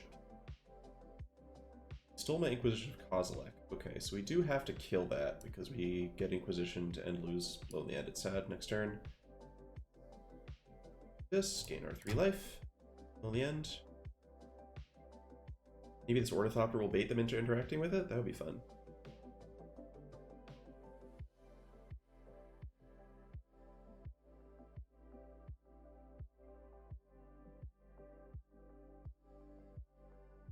Crucius. Alright, do I go for that? This feels like they have interaction up. I'm just gonna throw the Ornithopter out as bait. Better against like Futurist Spell Thief. It's fine against, you know, worst case scenario, I think they have like a 3-1 flyer. This lets them get a card off the wheel, but that was going to counter something later.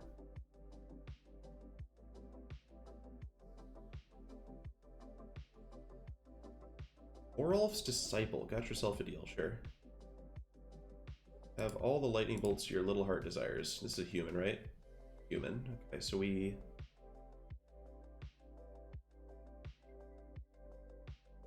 Yawgmoth against it. We could shoot it with Garruk. Who's our main... We have a Reckoner Bankbuster for extra card advantage on top of that. We could also Crucius plus Bankbuster. Yeah, I don't hate Crucius Bankbuster. That lets me block the Disciple. If they kill Crucius, we get to crew the Bankbuster anyway. Bankbuster first in case they have Spell Pierce. Yeah, I like this. I don't want to trade Garruk for a whole creature. I'd rather use Garruk to kill something smaller.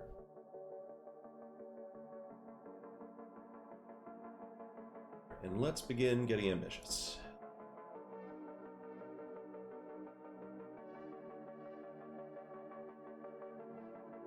Ideally, we can be even a little more ambitious than this, but... At least it's attacks with Yawgmoth. Alright, well against Toralf's Disciple, I'm glad I have all the lightning. I'm glad I have all the life gain off of Sorin.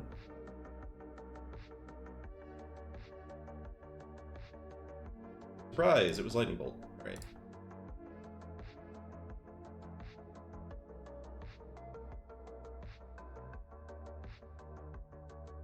Narset is solid. Okay. You found a Lightning Bolt. How lucky. Alright, what is our play against Narset?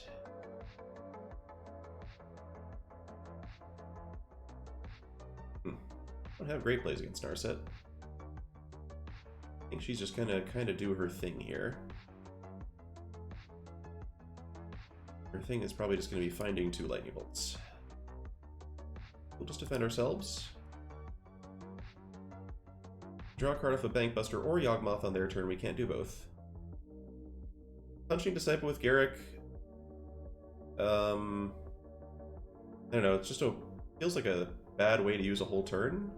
Like, I'd prefer that they eventually play some kind of 2-2, which I think their blue-red aggro deck probably has a bunch of. Then we punch that with Garruk, and they're forced to burn a Lightning Bolt on Garruk.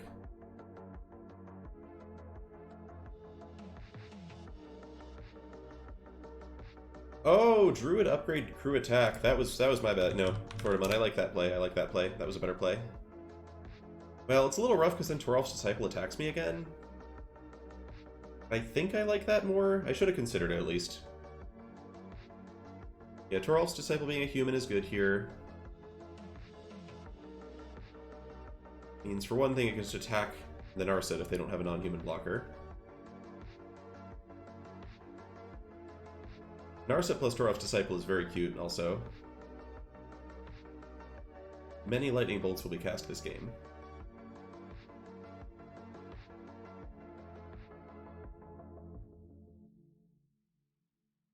Oh, crap. Well, Obliterating Bolt is very good.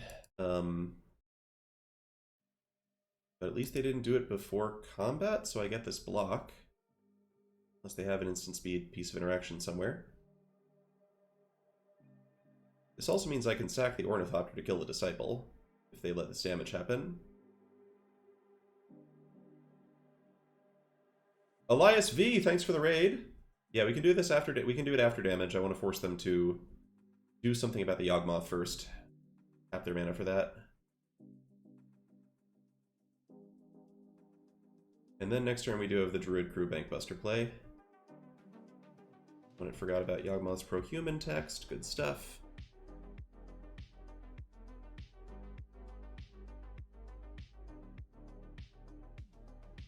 Mm-hmm.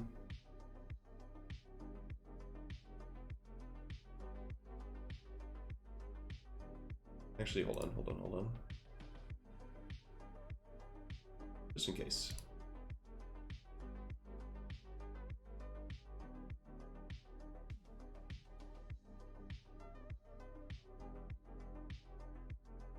Ophiomancer's awesome. Well, no, it's not incredible. I stand corrected. Alright, can't Bankbuster or draw a card because there is an Narset in play.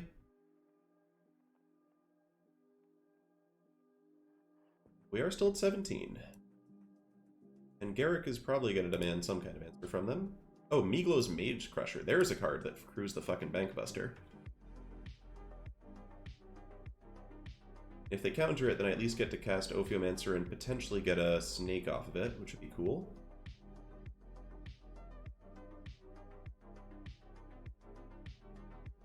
Big Mig, yes, yes, yes, yes. Big Mig is doing the Lord's work here.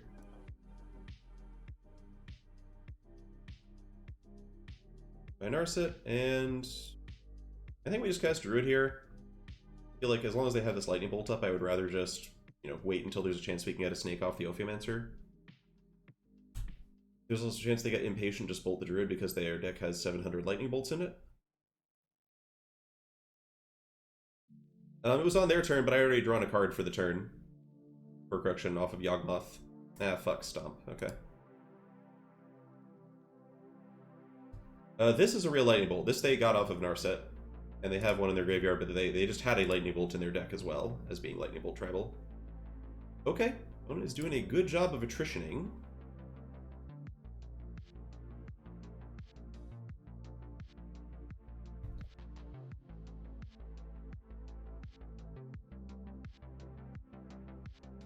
Look at one. Oh, okay. For a second, I thought we had been able to pump Meaglos in response. We only had the 1 mana, not 2. That's fine. They missed off of Warcrafting. Good. This means I get to go.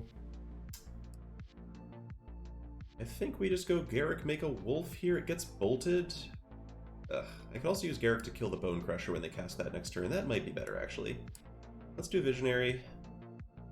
If this gets countered, I get to make a Snake off Ophiomancer, which is not so bad.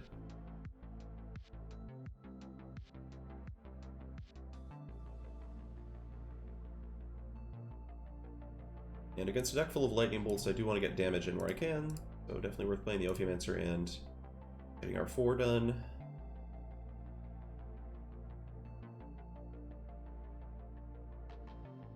Neck. Alright.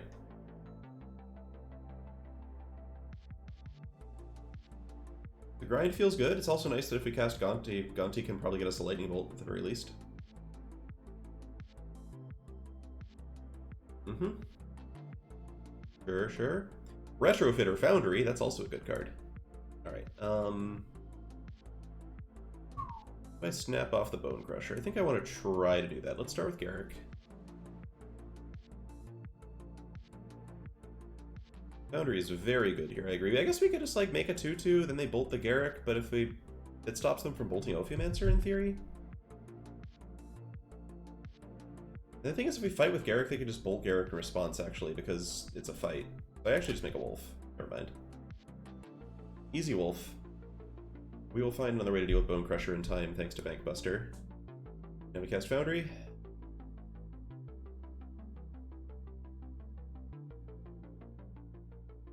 And do I attack with a Snake here? I think I do attack with a Snake. If Bone Crusher attacks, we've got Retrofitter Foundry to block it with a wolf.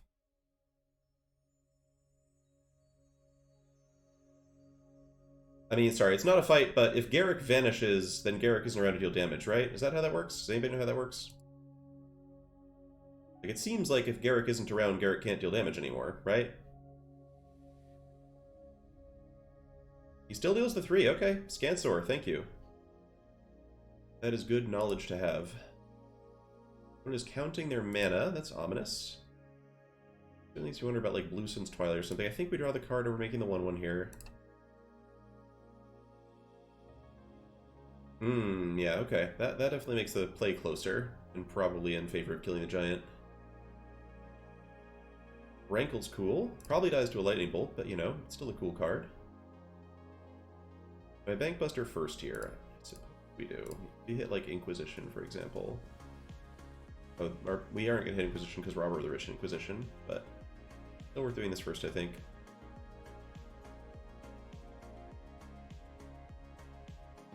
Sure, alright. I think they've made 8 Lightning Bolts, which means they've got 7 left in their deck because this one was their original Lightning Bolt. Shit! Alright, Voracious Great Shark is powerful. We are definitely not attacking with snakes now. That part of the game is over.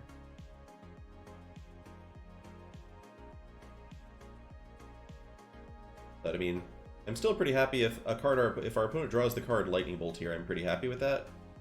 Haughty Djinn I am less happy with. Retrofitter Foundry holds that one off, but it's still not my favorite. But we are getting close to Emrakul.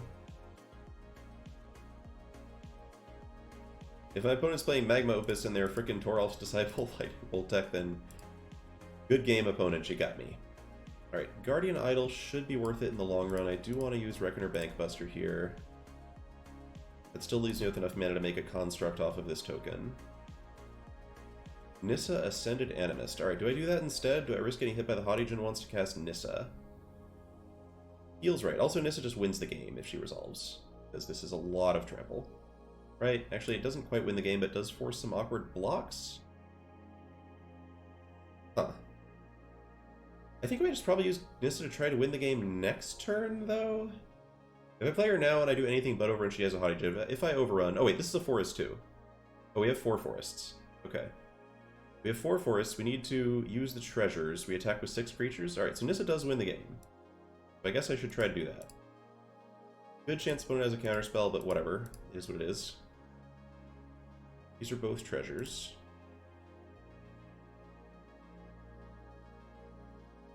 See what happens.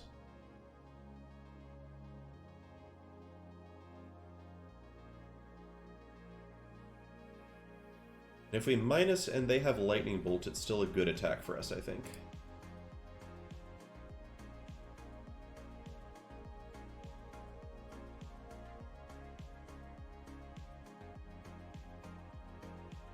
Okay, well, here goes. Cool. All right, they didn't. No math needed to be done there. Glad they didn't know Lightning Bolt. Yeah, Nissa is good. Nissa is real nice even in this environment, I think. And that's a 3-1 so far. We're handling our business out in these Arena Cube streets.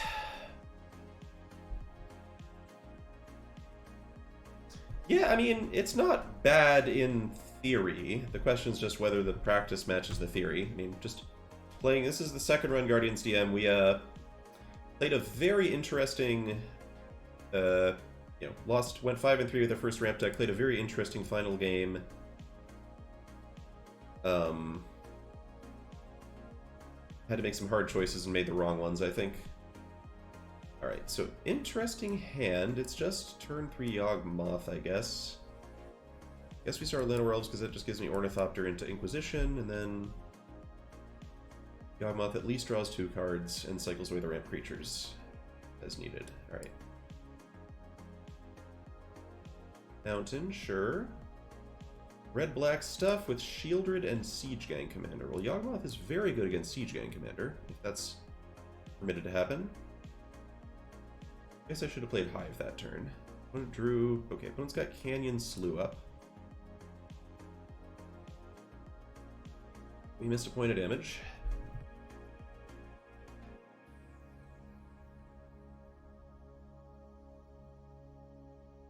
It'd be great if we could get some offense going, or a Planeswalker.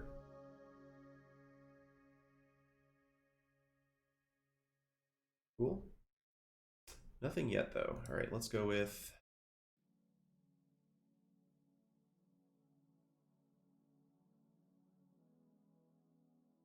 Don't really care if they kill this Hive. I've got plenty of mana.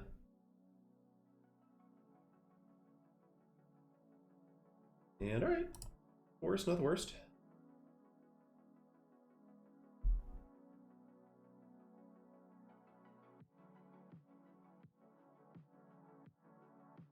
I thought I literally can't kill a 4/5. Did not hurt me in the last game, but might hurt me in this game. Priest of Forgotten Gods. Deal? Grand Executioner Thane. Okay. Well, it gives me something to do with Yawgmoth, which is nice. I think we kill the Thane first here. Priest with Siege Gang Commander is actually pretty dangerous. Maybe we...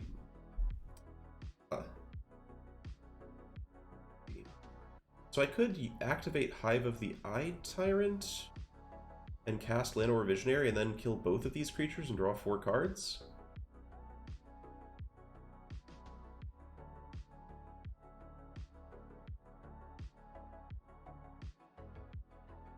Priest is a little scary with Siege Gang Commander. I want to do this. Start, yeah, I think we take out Vrand first. Hopefully we just draw like another removal spell here and it's all like a moot point. We'll see what happens.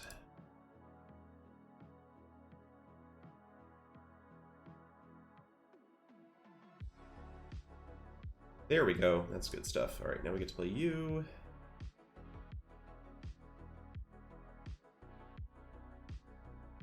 Lonely End is also interesting. Doesn't kill Shieldred, but makes her more manageable. Get our attack in.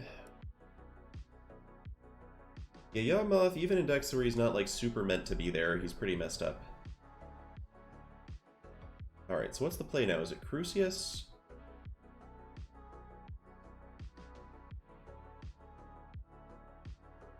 I think it's just Crucius here. Siege Gang Commander doesn't bother me that much. And Crucius is really powerful, but just like getting spells out of my deck.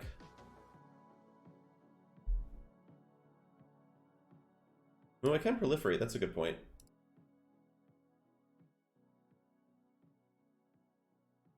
That might have been an interesting move to make. See what they're gonna do here. Are going to do the Siege Gang thing, okay. They have like a 2-mana removal spell to go with this, it's kind of annoying. Still playing to sack Visionary here.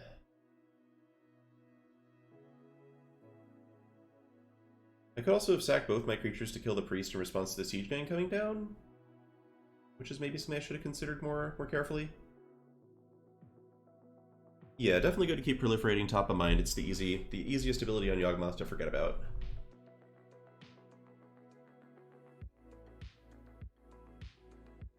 That one is fine. So Death Touch does not mean it kills Garruk. Pudding. We're gonna get a treasure end of turn, so I have like basically an extra mana I can use to cast Lonely End if need be. This is not an artifact. Okay.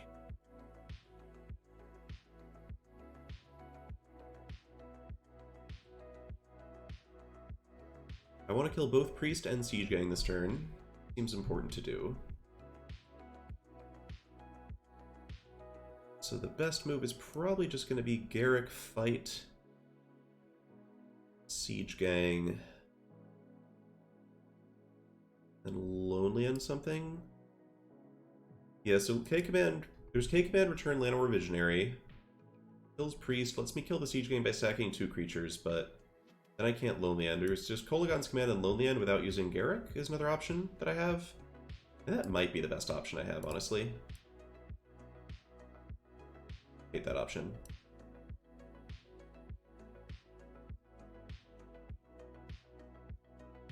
There's the other argument of using Kolaghan's Command. Actually, I think I want to use Kolaghan's Command to get back Yawgmoth later, potentially. Oh man, it's tough to figure it out. But yeah, I think I don't want to use the K-Command for this yet. I think we just go Garruk.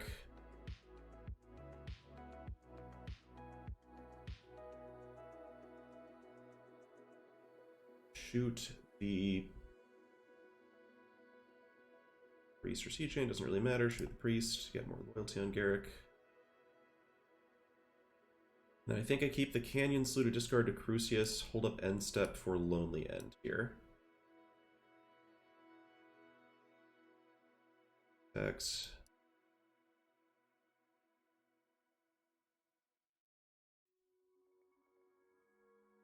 Meaglows is pretty cool. Alright, so now even if they go for Shieldred, we sack Crucius, they don't have good attacks into Garruk for the turn.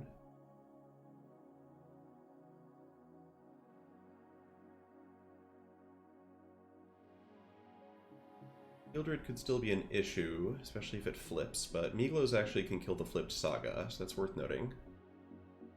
Ninja is a human, yep, that's why they don't have good attacks. Like they do this. Pretty sure we just stack Crucius here.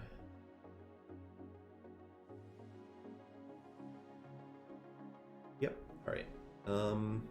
So we are just counting card types real quick. We got instant land, creature, artifact, sorcery. So I am 1 mana off of casting Emrakul here. And that is interesting in and of itself.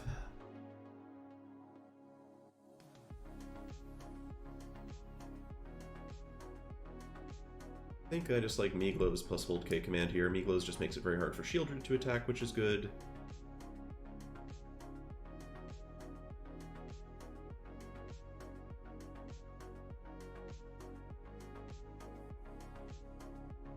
When it could flip the Shieldred, but it's not going to help very much because we just get to kill it with Meaglo's. If they kill Meaglo's, we get to sack it. Basically, the thing I'm looking to do this turn if Garruk survives is just to Emrakul them. Although, even with Emrakul, Shieldred is still pretty tough, because Shieldred can kill Emrakul. So, yeah. Getting around Shieldred is not going to be automatic as things go. Nissa is another answer to the Shieldred enchantment if they get that going.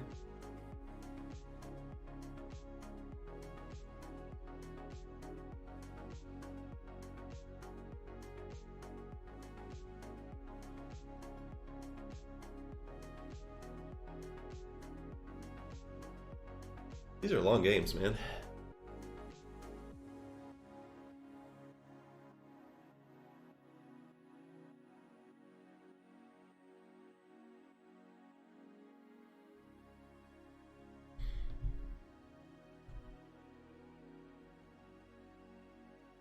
It is weird that after all the exchanges that have gone on, I just have basically the same amount of like board plus hand presence.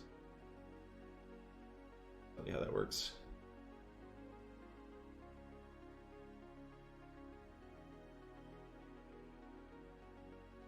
Oh, fudge. Okay. Well, that's not good.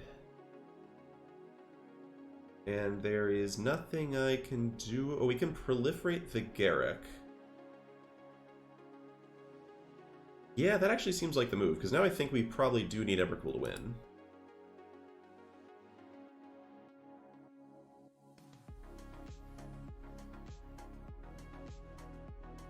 Okay. So if we draw the land, we get Emrakul. And Yawgmoth can help us draw the land. Okay, cool. Let's do that then. Just a quick check, we've got, again, instant, creature, land, sorcery, artifact. Thank you, Emrakul. And thank you, Floridamun, for the guidance. You're very wise. Oh, wait. Oh, now I have a Planeswalker in the graveyard. Alright, can't attack through this board. So we'll just pass, see what happens. Okay, what do we got here? We got Deadly Dispute. Love Deadly Dispute for us here. That sounds great. And we get to line up damage however we want on blockers, so we can deal all the damage to...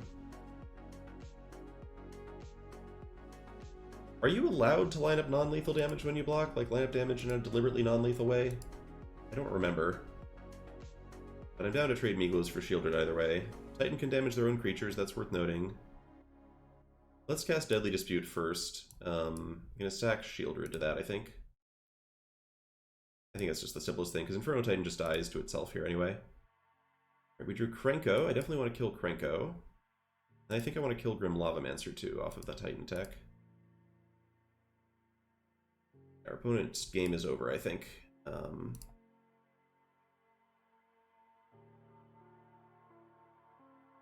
Yes, I am sure. Thank you. I love that it's like... the fact that it still asks is so fucking funny.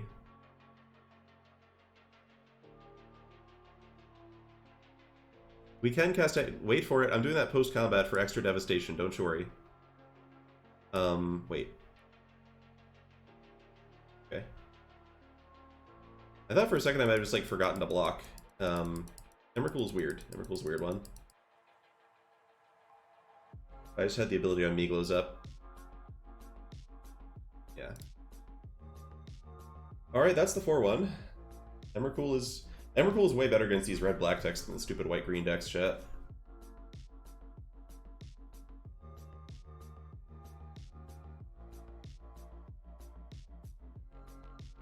Alright, alright. Hand looks good. Hopefully we're up against something where these interactive spells are good. Opponent's mulliganing, which we love to see. This deck is very primed to exploit mulligans. Grind, grind, grind.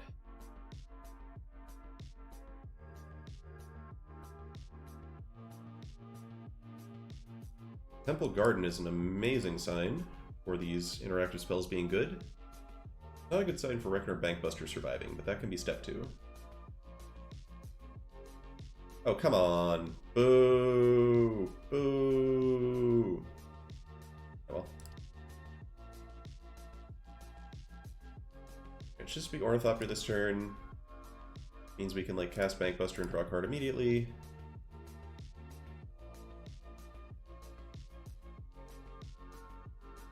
Does render me more vulnerable to, like, a Planeswalker, but Steel Seraph is, like, the perfect thing to see there.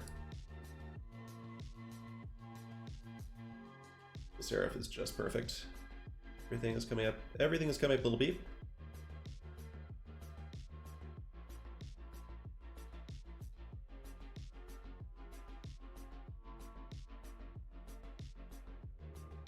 Alright, we are going to need to draw some actual, like, spells that do stuff at some point, but I love our start.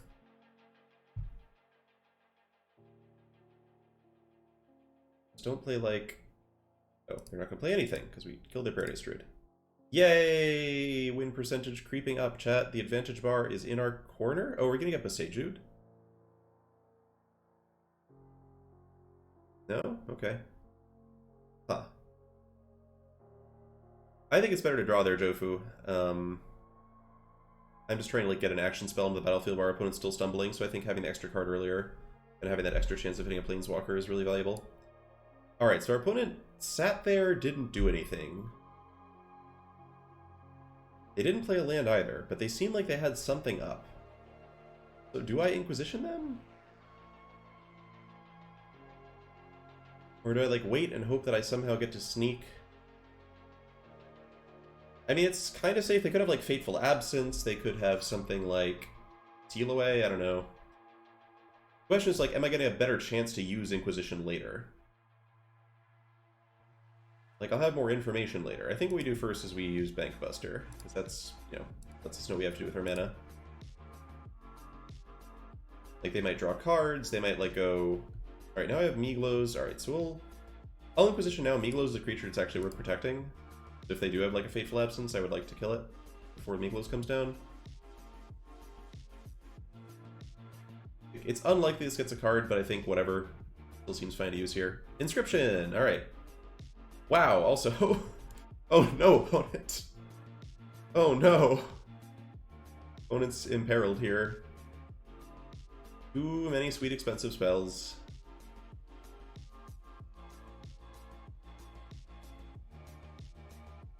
Okay, that... Understandable. Good day. Good there. Vraska, hello! Alright. So is, like, killing the Lovestruck Beast actually the right move here? Yeah, we just get to do the Bankbuster thing as well. Yeah, it seems just unimpeachable.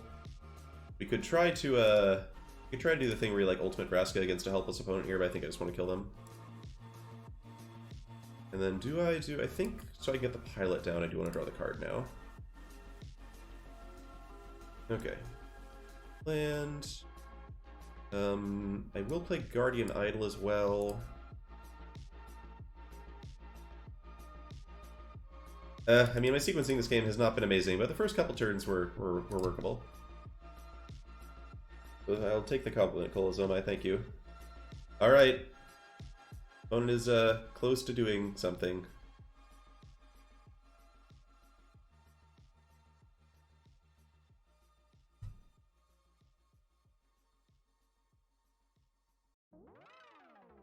Takanuma. Anything? Just go ahead. Virgin with Idol. The Buster. Pump Migloj. Pump Migloj again. The Ornithopter, thank you very much. It is very nice just knowing it's our opponent's hand so we don't have to really think during these turns.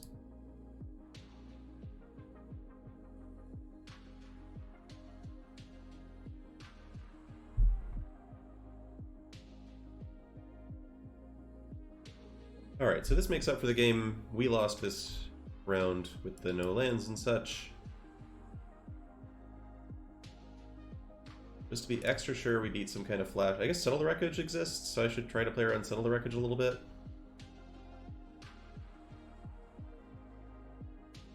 Alright, we are officially playing around Settle the Wreckage a little bit by attacking with just these two creatures. Plays around Fateful Absence as well, plays around Restoration Angel.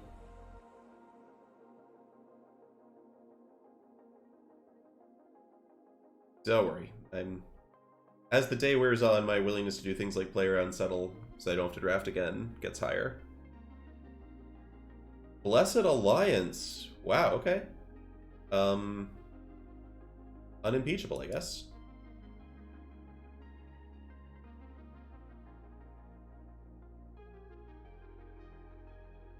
Well struck.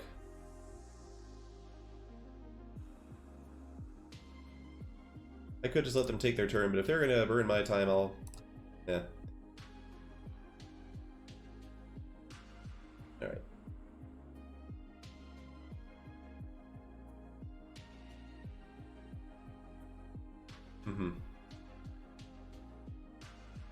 Pretty sure he won even if they had that on turn 4, or whatever. But I'm glad we didn't have to find out. Alright, 5-1, chat. Do we think the deck is going to get there? Mez, can we put up a prediction for whether we like win the Arena Open? Not win the Arena Open, but, you know, get the 7 wins with this one?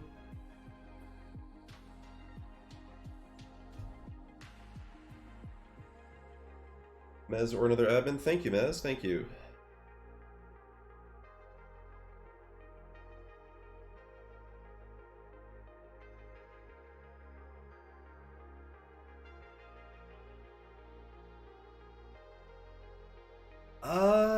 Shoot.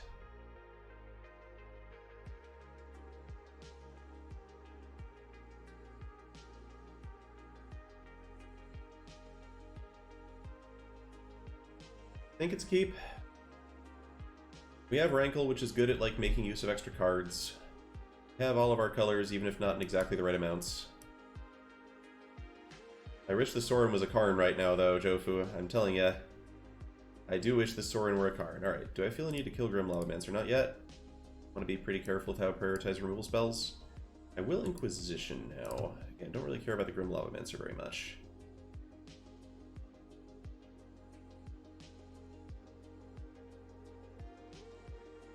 I mean, if I do draw the Swamp, this hand looks like it's going to be pretty good against what our opponent seems to be up to.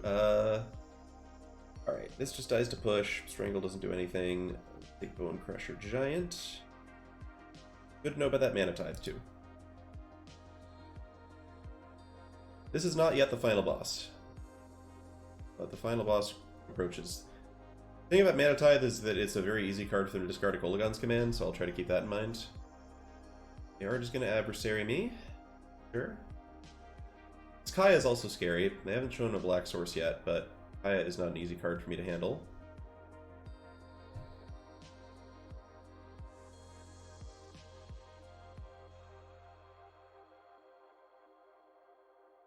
Alright, I think we K-Command.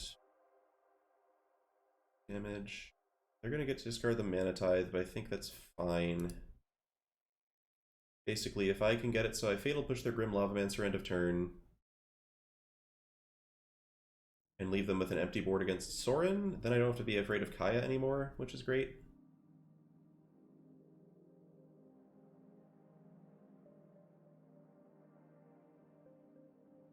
This lets them Lavamancer me for 2, but I don't particularly care about that. How much do I care about Vindictive Flamestoker? Interesting. The Lavamancer, the Flamestoker does not have Menace or anything like that. We can kill it with Rankle later, so I think we just take out the Lavamancer now. Could have done that post-combat, I guess, in case they have another good 2-drop, but I have a feeling they probably didn't. Alright, they're still a ways off of... Ah, yeah, so is this Vraska or Sorin this turn? We Sorin, we make a 2-3, they can shoot the 2-3 attack Sorin. Can I have Vraska to control the board?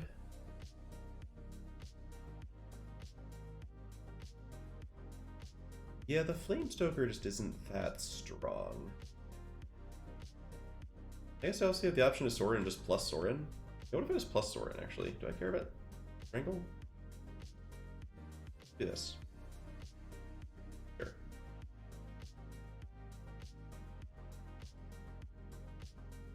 Means they can't just strangle the Sorin also, which is good. In case they wanted to do that.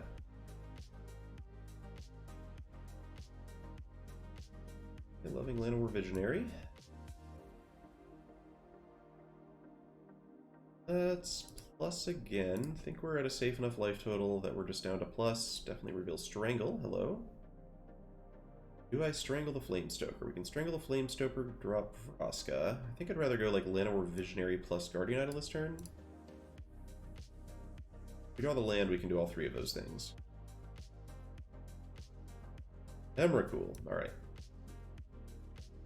Emrakul is pretty cool. I think we could do it this game. Vraska pretty helpful in terms of casting Emrakuls. But it still has no black mana for this Kaya.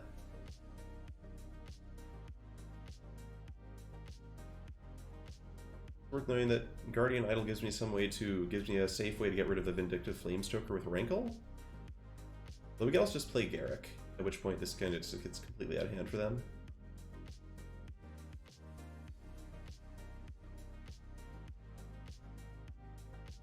I'm probably supposed to be like going a little harder after their hand with Rankle just to be safe, but yeah. Cave of the Frost Dragon's like mildly annoying, but Sorin lets me block it pretty safely. Yeah, the cave's actually decent here, but I just don't think it's going to be enough. Okay, there's their Black Source, but it's a tap Black Source. They can't activate Cave, which is just gotta be the last straw for them.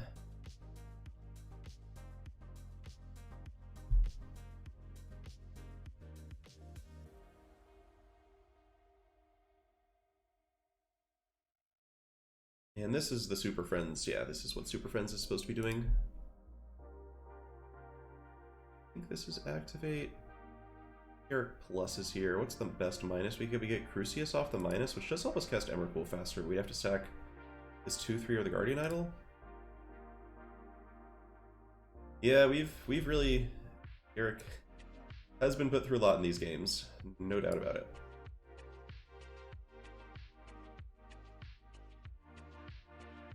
Alright, so technically they could activate Cave and attack something, but I don't even care at this point. Gonna hit them with my stuff. I guess if they have like a Restoration Angel? Alright, sure. Whatever. Oh my god. I don't know if Settle the Wreckage should be in any cube deck ever at this point. Settle the Wreckage is just a dreadful, dreadful Magic card. Like, is there even a white-blue deck so controlling that it wants to play Settle and give your opponent a bunch of lands? I don't know. I don't know if such a deck exists. Also, Emrakul gets cast next turn, it looks like, potentially. What is Kaya here to say? My name is Kaya, and I'm here to say killing this Sorin is the only way, but still not going to be enough, I think.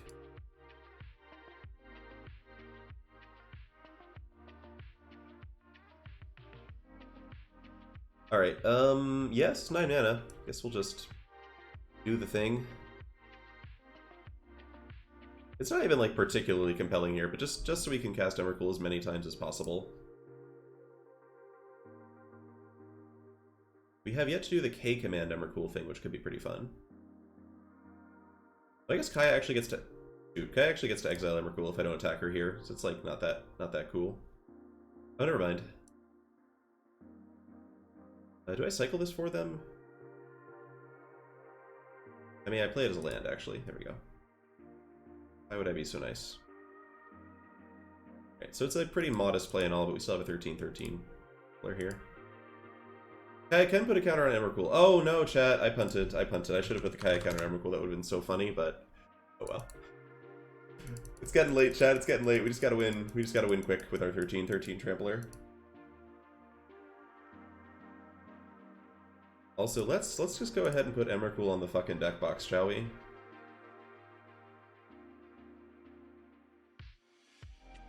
There we go.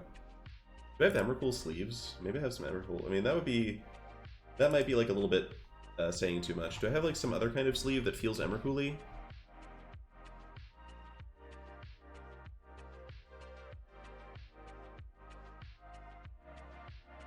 Here, alright, we'll do our colorless tribal sleeve. Our opponent's not going to know what it means, chat, but we're going to know what it means. We're a colorless deck.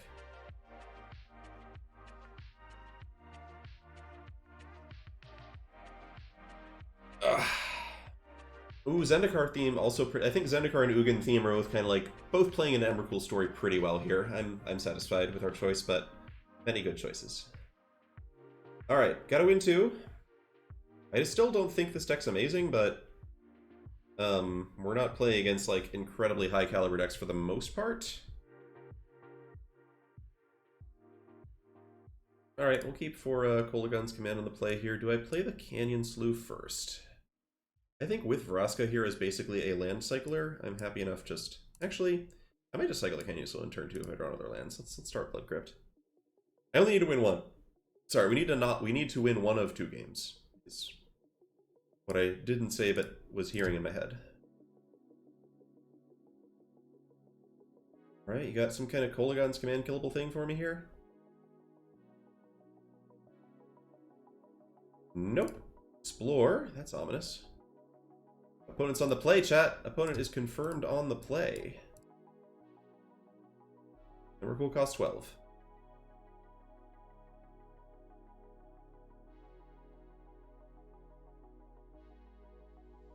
Alright, despite having cast Explore, maybe you could be so kind as to cast a 3-drop this turn that I can kill with my Vraska?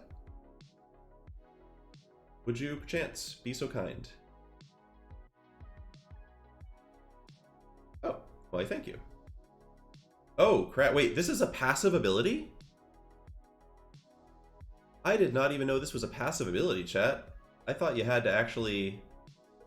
Well, shoot. Alright, so I can K-Command kill the Ornithopter of Paradise. We really got to get this fucking Menagerie Curator off the board, though. That card's way too good. No, Menagerie Curator is incredible. It's an incredible card. Just like absolute imperative must-kill threat as a Mana Dork, which is where you want to be. And also let's just do things like what our opponent just did, which was sickening. Yeah, so if they like play a Glorybringer, we're probably fucked, but we just have to hope they don't play a Glorybringer. Wait. Strangle plus Miglos doesn't seem like the move. Like, I want to put Vraska onto the battlefield. Why would I not put Vraska onto the battlefield here? Also, that's a Vorinclex, and they can just activate it next turn. And we can't really stop them. We'd have to draw Lonely End exactly, I think. Where they just flip this Vorinclex. I mean, Vorinclex can miss, I guess, in theory. So we don't have to... K-Command kills both Dorks, which is a thing I am interested in doing, yeah, to hold them off for a while if I can. I mean, Vorinclex is mostly just humongous, so it's not the most fun card to play against here. Alright, draw Sorin, okay. I do like K-Command kill both Dorks here as a holding maneuver.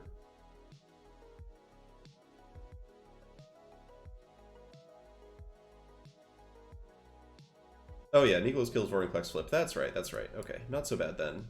Do I want to go for Vigilance and Menace or just cast Bankbuster here?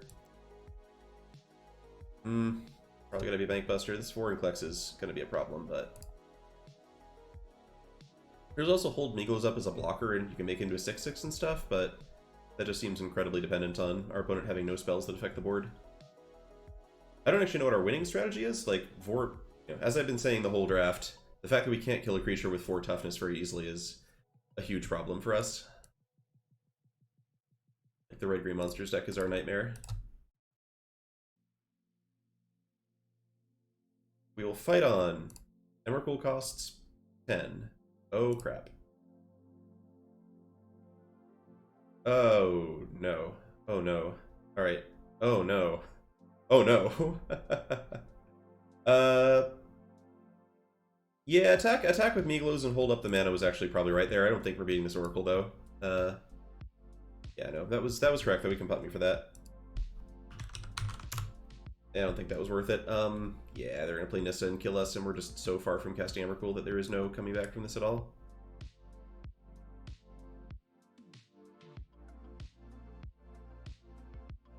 Alright, back to having to win one here.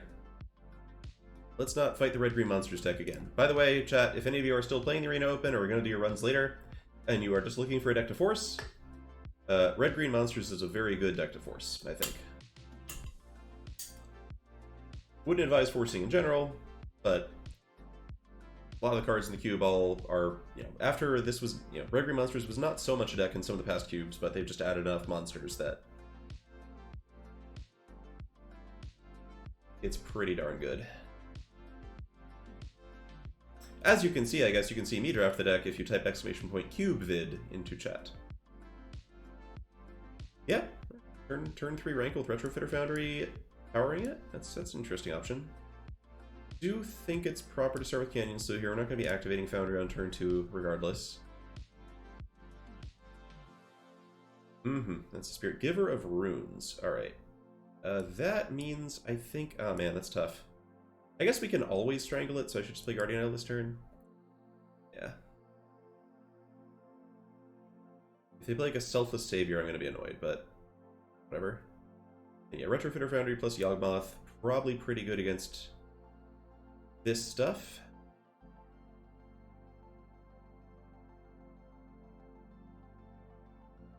Question's mostly like, what order do we do all this stuff in?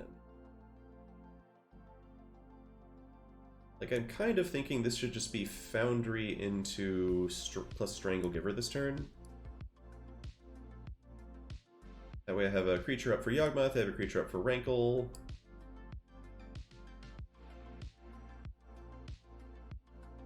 Just like casting a naked Yawgmoth onto the board does very little. Same for Rankle.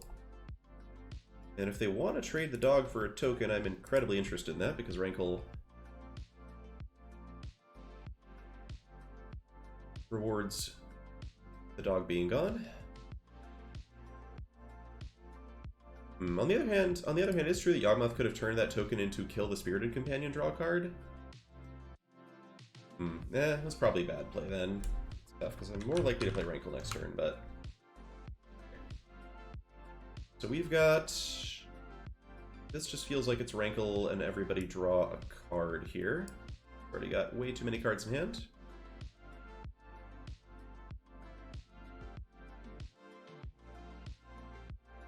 I guess I could also cycle the land I don't like. The odds of discarding actually hurts them though. We just take the card here. Alright, yeah, Crucius makes it. Crucius was exactly the card I was thinking about. It makes it very valuable to keep the lands for us.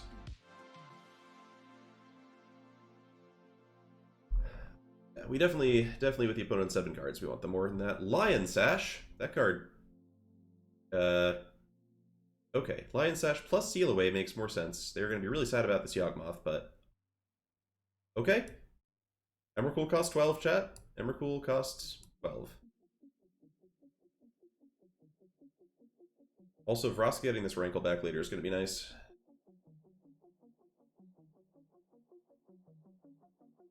Nothing like a 2-mana 1/1. Ooh, Garruk's nice too. Garruk's gonna be real good if they spend their turn killing this Yawgmoth.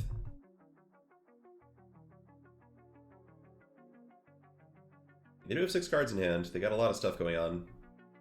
Danger is afoot, but alright, would I rather have Crucius down or Garruk? Let's make Crucius the first thing we do. Bait a counter off of it, and then slam Garruk afterwards.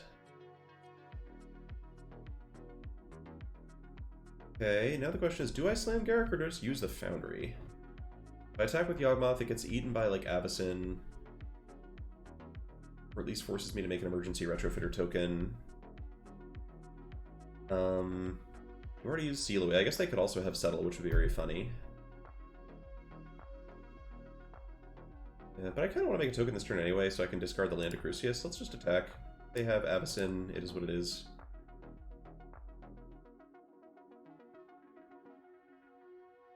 Also have Blessed Alliance. Oh, they could have Iganjo. That's a good shout. Alright. Yeah, no, that does just work. Okay. I don't think it's worth doing Foundry stuff here. I think I should just play Garruk. There are 2-mana counterspells, but they're much less common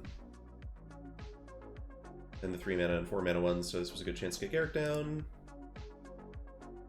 Wolf. Yep. They got us for sure. Fine. Not yet, chat. Not yet. Agent of Raffine. Alright, that dies to Garruk. I assume they have some strategy to stop it from dying to Garruk, but let's find out what that strategy is. Is it Avacyn this time? Or some kind of blink spell, bounce spell? It was Avacyn. Okay, cool. We still get to flip the Garruk. We can block Avacyn with Foundry. Yeah, alright, opponent's got us stalled out pretty well, and the Agent of Raffine is quite good. Time to start making treasures. Okay, this is a 2-mana Thopter for Retrofitter Foundry, worth noting.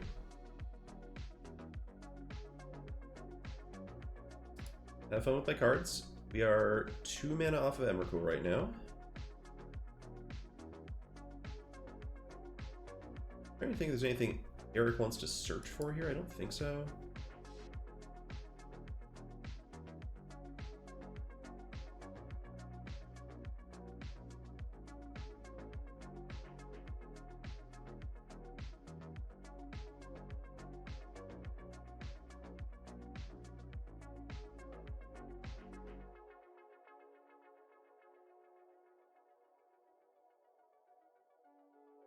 Where they kill my servo, they repeal my poor servo or something, or lonely end it. That is what it is.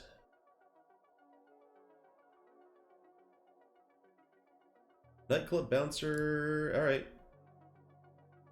Actually, with Garruk in the yard, don't I have a chance to just cast Emrakul next turn then, right? Is that how that works?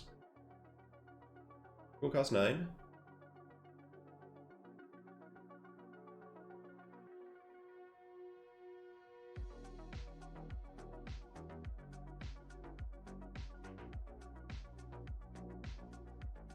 Okay, no Thoughtseize, Pog. Or probably just blue-white. Nissa. I mean, I guess we just cast that. We get a big attack, but not like a huge attack. We can get Rankle back, and then Nissa still survives an attack from Avacyn. Kinda think that's what I want to be doing. Making 7/7s is tempting too.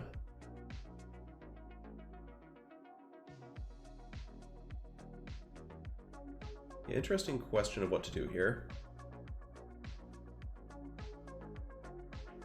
I think just 8/8 seems good. Like distracts our opponent a lot. We get discard Ornithopter Paradise. Go for something more ambitious. Now we have Emrakul mana off the treasures, plus Emrakul costing 8. And hopefully Nissa is a good distraction for it.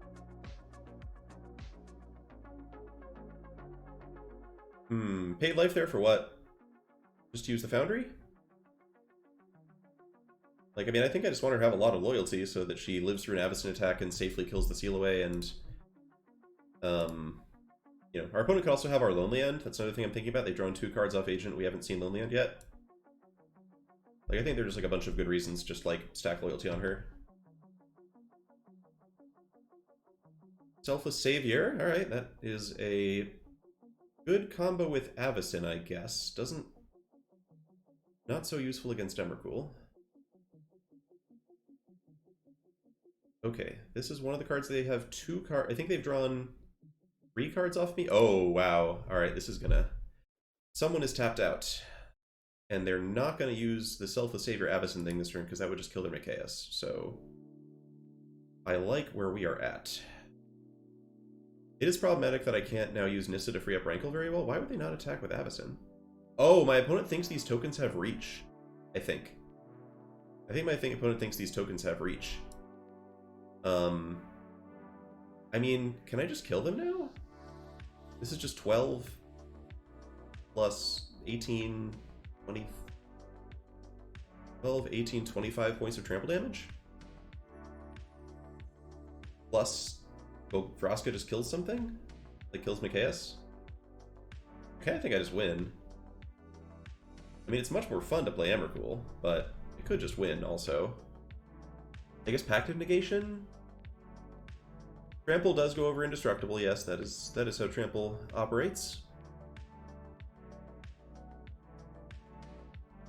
But it is Emrakul, though. Yeah, it's too sweet, we gotta do it. Alright, let's bump. Emrakul. Oh, the Idol. Yeah, the Idol. I mean, we had wild overkill damage, but yeah, it's still Emrakul. It's still cool. All right, make a 9/9, I guess. Because freeing Rankle doesn't do much. They could just like pop the Savior end of turn to sweep stuff, which they probably should do because otherwise I'm gonna get to do it for them. But this deck is not. This deck's basically free.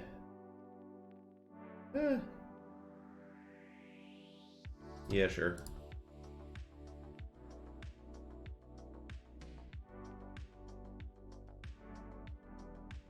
Okay, Avacyn's gonna flip. Everything's gonna die. But that's good. We keep Vraska rather than drawing. I actually don't have anything else to draw on my deck, I think. Deliriousness and Emrakul. Alright, so this Flippy dips, some stuff dies. Alright, opponent's hand is resoundingly unimpressive. I guess I can activate the Hive because they have Tower, but... Okay, so I can actually pop the Foundry and then double block the Hive with that. I guess we'll kill the Hive. No reason to play the Vampire.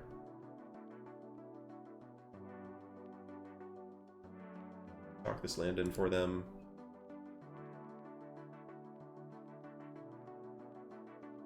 Okay. So attackers are going to be attack me.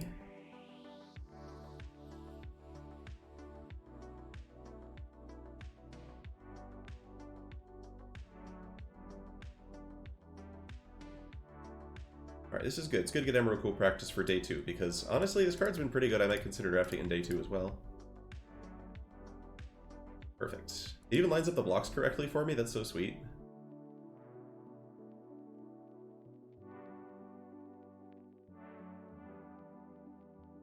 Alright, there we go. Have it.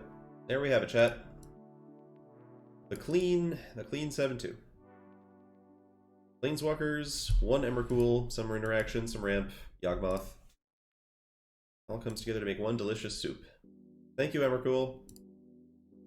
Never really played that card when it was in Standard, so it's makes me happy to have it here. Alright. Well, thanks for watching, chat. That's going to end the stream for today. Hope y'all had fun, and I will see you tomorrow for day 2. Let's see who else is drafting here.